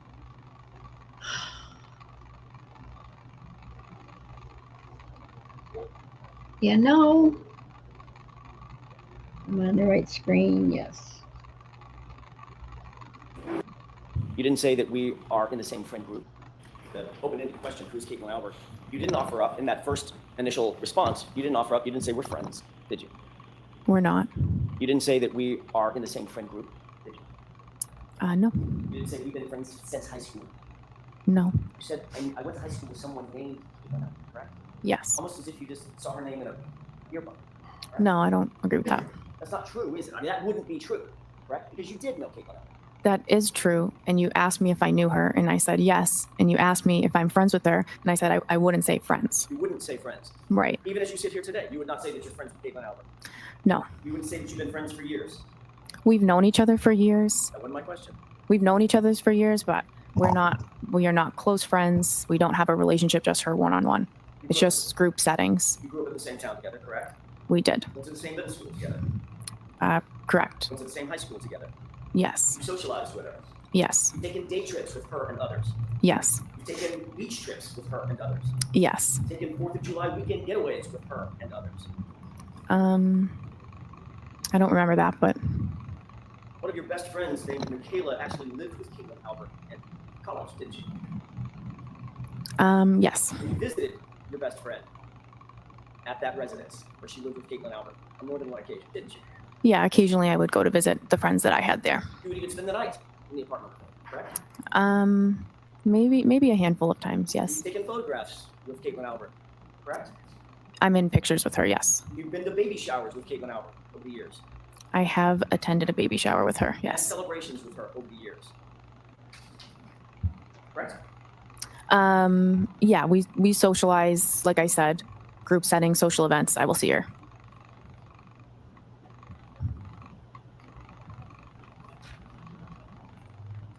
So it was misleading how she said it the first time. Your Honor, may I approach? All right, briefly. Yes, very briefly, you guys. You guys.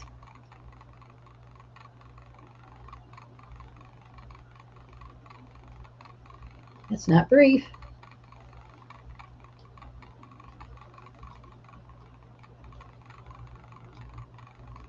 Hey, you guys. Jeez. Definitely not brief.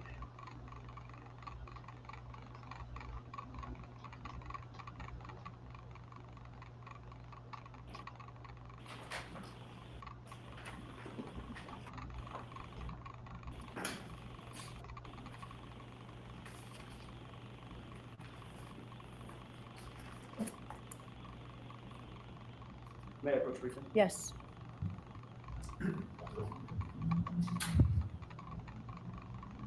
May I stay on the witness stand just so I can take the photographs back? Can you describe, first of all, take a quick glance through that series of pages and tell me if you recognize what's depicted in those pages.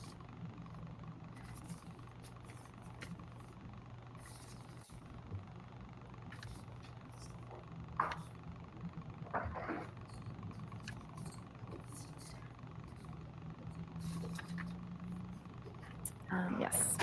How do you recognize, generally, how do you recognize those documents? What are they? Objection. The objection is sustained. Are those photographs? Yes. Oh. The vote. Who's depicted in the first photograph? Myself. Objection. Do you see, if every one of those photographs include you? Objection. Sustained. Does every one of those photographs include Caitlin Albert? Objection. I'd like a curative instruction. Sustained. Oh, come on. The reality is, Ms. McLaughlin, your relationship with Caitlin Albert goes back not just weeks or months or years, it goes back decades. Matter of fact, more than decades. I mean, I grew up at where we live in the same town, so we went through all the same school systems and everything. May I approach? Yes. I can have those, please. The reality is, you did more with Caitlin Albert than simply go to the same school system. Is that right? Yes. One of these photographs has you on vacation with Objection. Caitlin Albert drinking, correct? Sustained. You've been photographed with Miss Albert on many occasions at many celebrations with your girlfriends, correct? The sidebar, please. I'm going to allow that. Is that right? Been photographed on occasions. On occasions, yes. That wasn't my question, Your Honor. Go ahead, ask My it. question was, you've been photographed on many occasions and many celebrations with Caitlin Albert and your girlfriends. That group of girls. You just know that. Yeah. And those include, as we went over just a second ago, 4th of July vacations, correct? I'm not sure the dates on them. I didn't ask you about the dates. I don't know the dates either. Well, I don't know that that was a 4th of July celebration. I'm not sure. You see a beach photo with American flags in the background? I'm objecting. Sustained. So you've had, those photographs represent some of the celebrations that you had with Caitlin Albert and others in your family, correct? I'm objecting. Sustained. You've gone on overnight vacations with Caitlin Albert, isn't that right? There was one that I can remember, one overnight that I can remember with a big group of people. Who was that? Where was that? That was in Maine. It was in Bethel, Maine, wasn't it? Could have been. It was in Maine. Have you been to more than one vacation in Maine with Caitlin Albert? No, I don't know. That's the name of the town. I don't remember. You've indicated that you've had baby showers where you've attended with Caitlin Albert, correct? I was invited to a baby shower, not Caitlin Albert's, but she was also invited to the baby shower. Right, and the two of you posed for a photograph together, correct? We posed around the girl that was having the baby. Right, you and who else? A bunch of other girls, her friends. Right, was one of them Caitlin Albert? She was in the photo, yeah. She's standing right next to you in the photo? She could have been. Is that in there? Next question, Mr. Jackson. May I approach? No.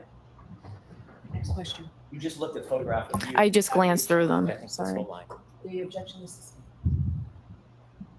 reality is, Ms. McLaughlin, your relationship with Caitlin Albert is far more than simply somebody that you went to high school with. Isn't that true? I described what it is. Do you stand by your testimony that Caitlin Albert is, quote, somebody I went to high school, I'm sorry, I went to high school with somebody by that name? I said that, and I described the relationship numerous times throughout that testimony to clarify it. And you clarified it under questioning by me, correct? Yes, and Mr. Lally, he asked follow-ups. And in fact, you were shown some of these photographs last year, too. Objection. Sistine. The reason you clarified it is because you were confronted with photos of yourself last, correct? Sure. The reason you clarified it, as you just testified, the relationship, is because you were confronted with photographs of you and Caitlin Albert last, correct? I just answered the questions that you had. Right, and you were shown photographs last year. I was, yes. There's also another Pulling member of the teeth. Albert family that you've spoken to about this case, isn't that right? No. January 30th, 2022, you were contacted by a member of the Canton Police Department to set up an interview, weren't you? No, I was not. You remember being contacted by anybody to set up an interview with Michael Proctor? The state police called me, and I met with two state troopers. I don't know which one of the troopers called me to set up the interview. Isn't it true that it was actually a Canton police officer who coordinated that interview? I have no knowledge of that at all. Isn't it true that the Canton police officer who set up the interview with Massachusetts State Police and coordinated that interview was a detective named Kevin? Do you remember that? I have no knowledge of that. Isn't it true that Brian Albert has a brother named Kevin Albert on the Canton Police Department? I know that now. Isn't that who coordinated your interview with Michael Proctor? I've never spoken to Kevin Albert, ever. You can't remember who it was that set up the meeting. How can you say it with such specificity? Because it was the state police called me. The state police called me. It was a state trooper. Can you wait till I'm Just finished with my hold on question? 1 second. Oh, wait. sorry. If you can't remember who it was that called you specifically, how can you say with such specificity that you've never spoken to Kevin Albert? Because I have only ever talked about this case with a state police trooper. So there were two of them there when I went for the interview. I don't remember which one called me, but I've never been contacted by anyone in the Canton Police about an interview or about the case. So I know it's not. I just don't know which state trooper it was that called me. Did you talk to Mr. Brennan about this issue when y'all met? No, I did not. This issue never came up? No, About Kevin Albert or the Massachusetts State Police or your first interview? no. You remember testifying about this last year?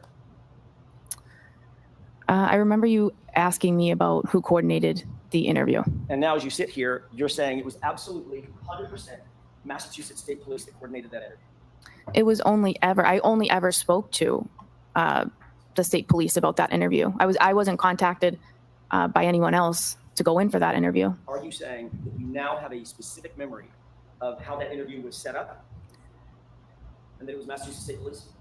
My only memory Do is you have a memory or do She you answer not? the question, please. I don't really get the question. Can you answer my question? I don't understand the question. Ask it again. Sure. Are you saying as you sit here now that you have a memory of how that interview was set up and it was by a Massachusetts State Police officer? I always had a memory that it was a state police officer. Okay. I don't know which one. That's why I said I don't know. Isn't it true that last year you were asked that very similar question? This is at 10-56, lines 10 through 15. Question, do you recall being contacted by a completely different officer?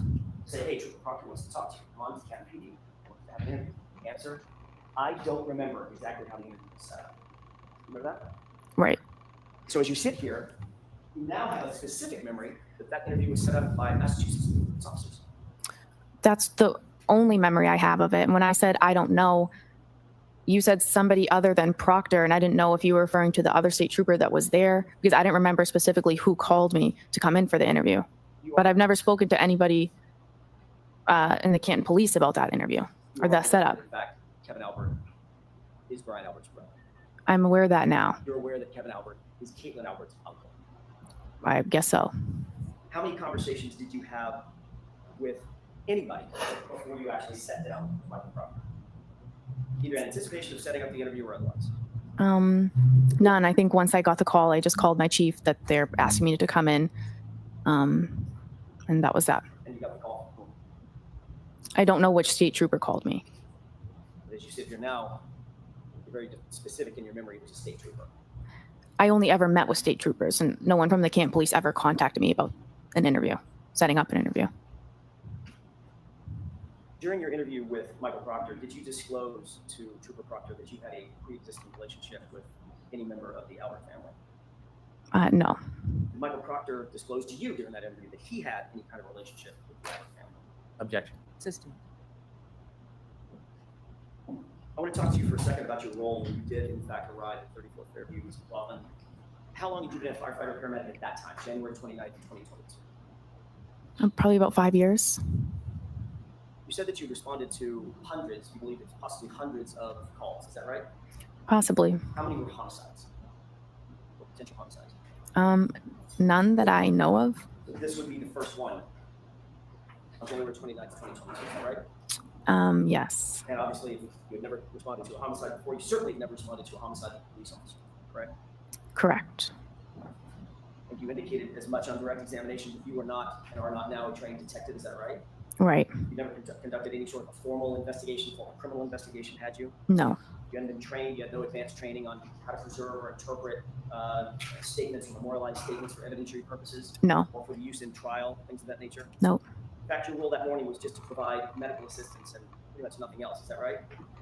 Yes. And you'll agree that it was a somewhat chaotic scene, right? Yes. Lots of first responders on scene, right? Yes. Everybody working furiously, or at least people working furiously to provide life-saving measures to John O'Keefe, is that right? Yes. People were talking over each other. There was a cacophony of engine sounds and noises coming from people talking and trying to speak over the wind and the howling, the driving snow and wind that was coming down, snow that was coming down, is that right? Yes. People in the background, in the foreground, people talking over each other. Yes. Emotions, your emotions, everybody else's emotions were on high alert, is that right?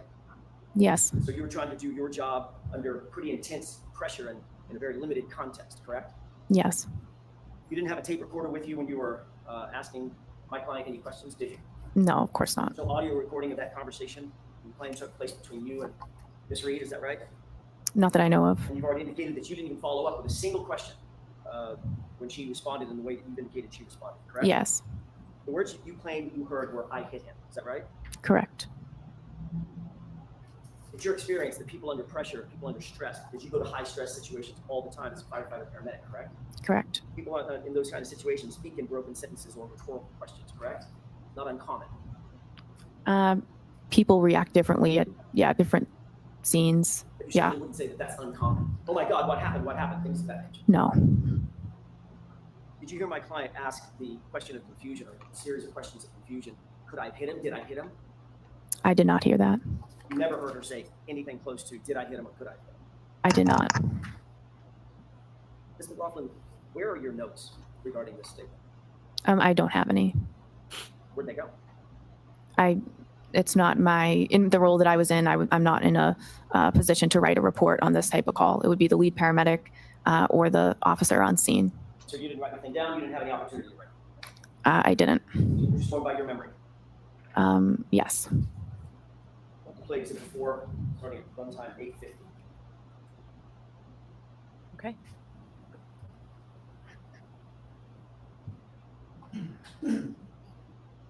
Back to the, I hate these ones. Pause it. Just to orient us, can you tell me where you are in that video? I might be in the middle there, although I didn't get a good look. With the yellow and the red. Yes. Okay.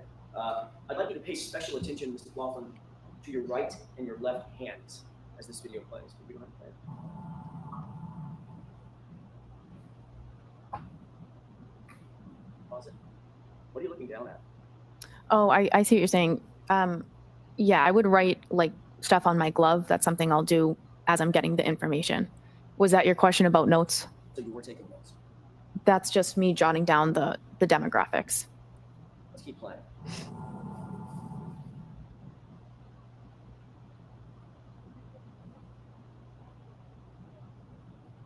You don't have any trouble getting that out? Must be a pretty nasty looking sleeve by now.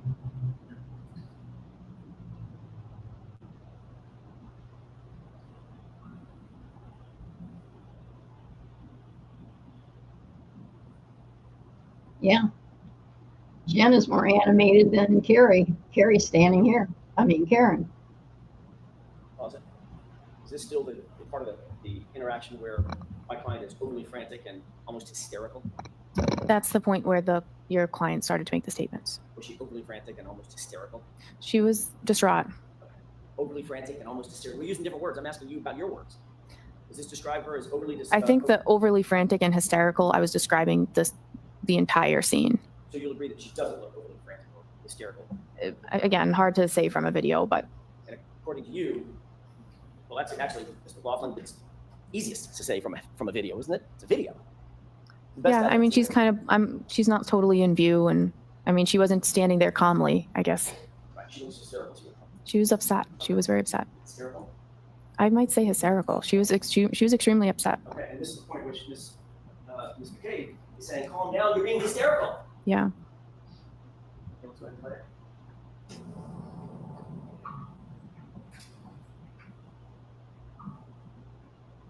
Pause it. So you indicated that this is the point at which, and we can leave the lights down for a second. This is the point at which you said my client had just said, I hit him, basically confessing to having hit John O'Keefe, correct? Those are the statements she'd made. Okay. And Officer Seraph is standing right there, right? Yes. You see any reaction from him right there? I know he turned and told somebody to go get the sergeant. I don't know if that already played.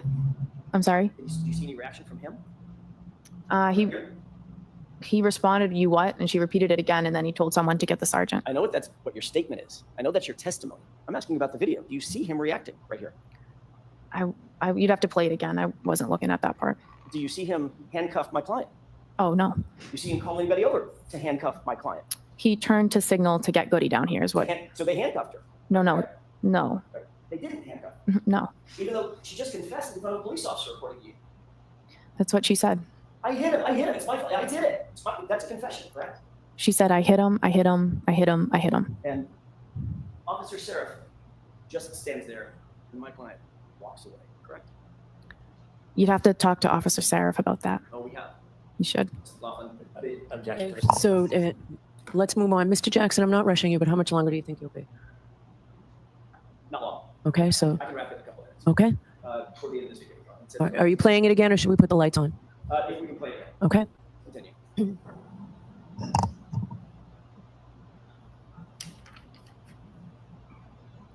I'm not rushing you, but hurry up. Pause it. You appear to be writing something down, I could be.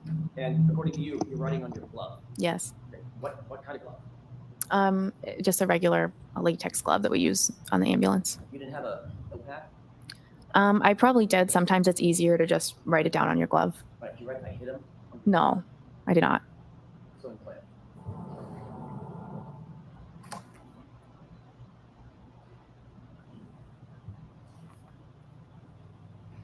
Doesn't that defeat the purpose of it being more Still sanitary? writing something down, looking down at your glove? I might be looking at it.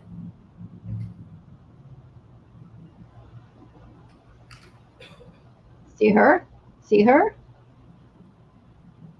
That's animated. Pause it.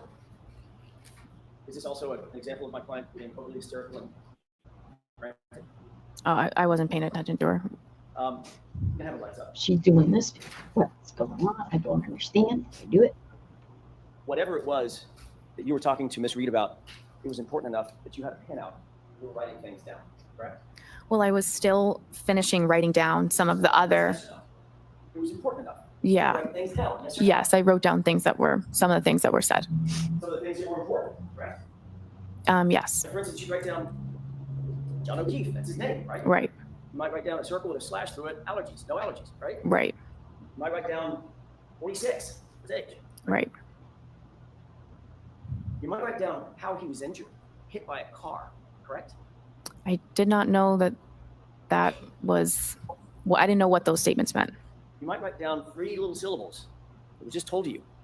I hit him, especially if it had been repeated 4 times as you are, correct? Yeah, I had that in my head, and I was going to go tell them that. And you had a pen right in your right hand, writing things, correct? Yep. Never wrote that down, did you? I wasn't going to write that statement down on the glove. I remembered that, and I went back to the ambulance and told them. You did memorialize that statement on any note that we have, correct?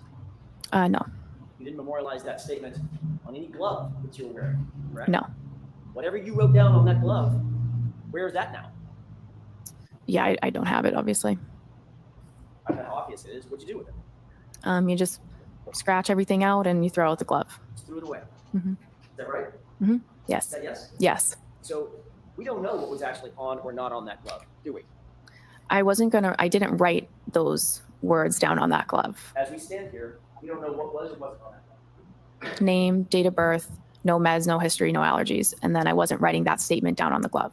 I went back to the ambulance and just reported it. And importantly, it was important enough, as you say, to go back and report the statement, but not important enough to write it down with that pen. It's very convenient in your right hand, correct?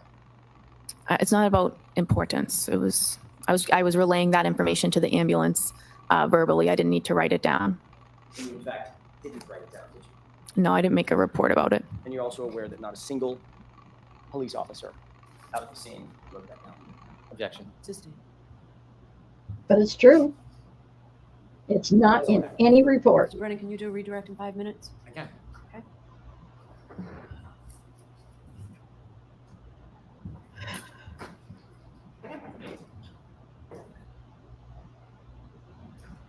Ma'am, when Mr. Jackson would show you part of your testimony from a prior proceeding, was he leaving something out when he was showing you that, asking you questions?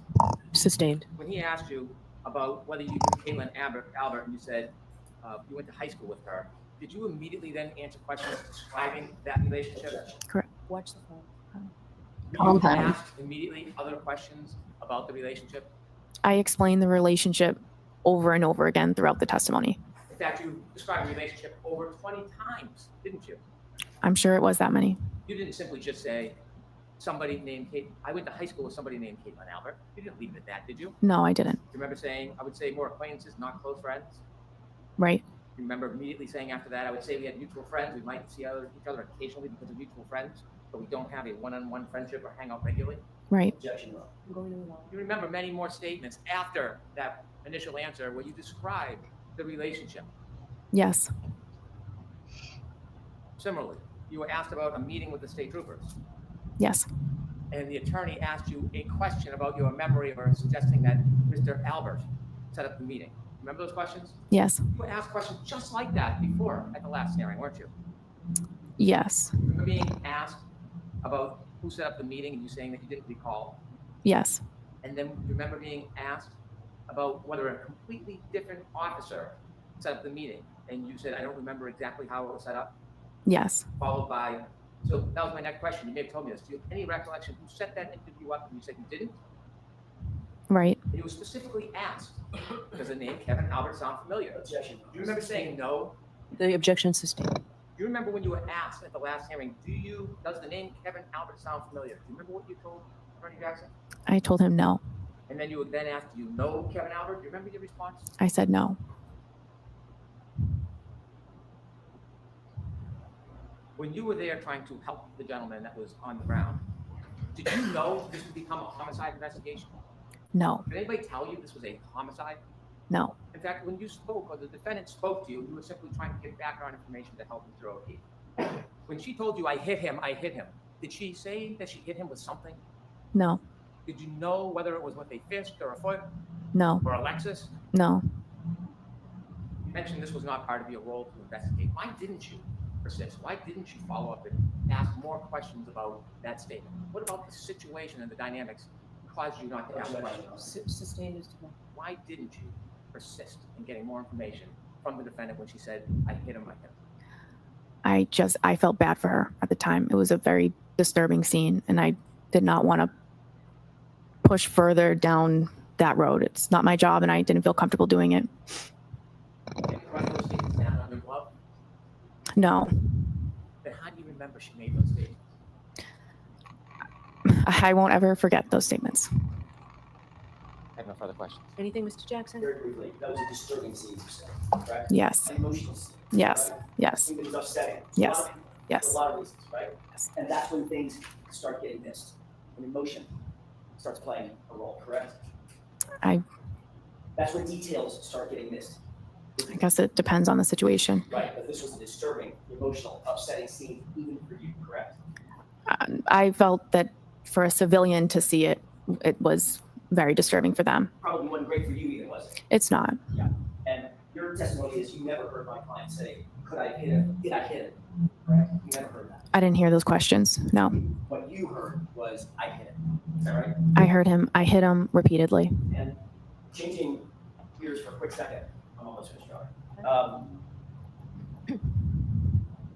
You did ultimately start talking about your relationship in more detail with Caitlin Owen under my question, didn't you, after that first date? Is that right? Yes. That's when I started showing you photographs, correct? Objection. Was that when you were seen shown photographs? I don't know. I've described it so many times. I don't remember. But you knew I had information that I was going to ask you about. Objection. No. Objection. Finally, with regard to Kevin Albert, did Trooper Proctor tell you during that interview that he had texted with with Officer Kevin Albert about setting up your interview? Did he tell you that? I have no knowledge of that. Did Trooper Proctor tell you the reason we're here, the reason we set this up is because Kevin Albert texted me that he had already coordinated? Never. No. Thank you. All right. All right, Ms. McLaughlin, you are all set. Jurors, I appreciate That's why we brought going a little later until lunch to just finish a witness. So why don't we do that? We need 45 minutes to wrap it. 5 minutes. All rise for the court, please. Close your notebooks and follow me. Ooh. Well, I am going to end it here. I am fading fast. So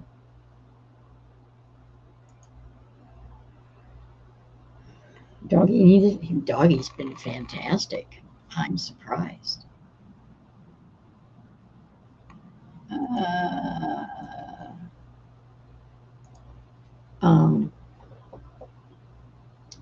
I'm surprised. He's been really good.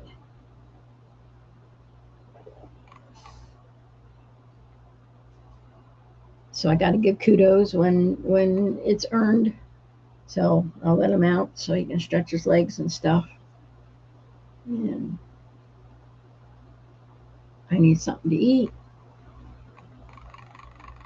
And then I'll be back later. We'll go ahead and get this processed. So that's what we'll do. So we'll make this a two-parter. Wow, 3 hours already. So I'll be back later with the afternoon version and see what they got going on with McLaughlin, however you say the name. I did not pick up last time that they were more than just acquaintances. And there was something else that I don't remember from last time either. But I can't remember now what it was. I'm not taking notes this time because my brain, I'm lucky to sit down and do this. Energy-wise, it's amazing how much energy goes into this.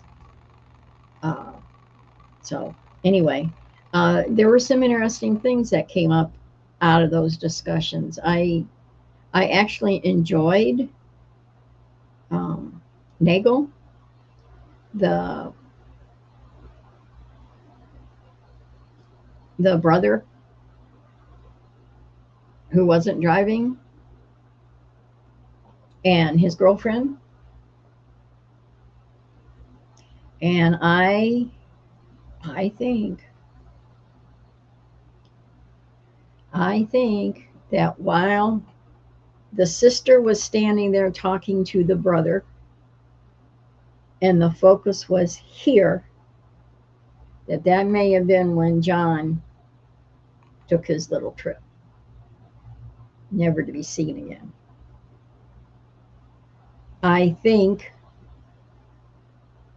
it's either that or he had gotten out before they pulled up behind. Nobody's asking how soon, how much of a gap was there from the time that they saw, and they didn't even see her park.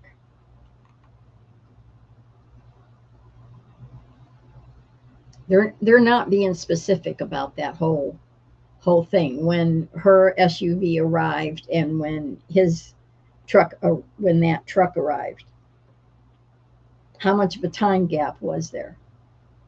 So it'll be interesting to see where they place John leaving the vehicle and going inside, and Karen sitting there and going, why isn't he calling? Why isn't he? And this is my assumption, because I've heard that part before. She sat there and she waited and waited, and he didn't respond. He didn't call. He didn't. She texted. She might have been deciding, do I leave?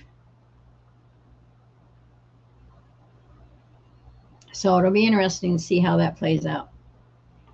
So, okay, let's go ahead and go and take a break, and we will see you later.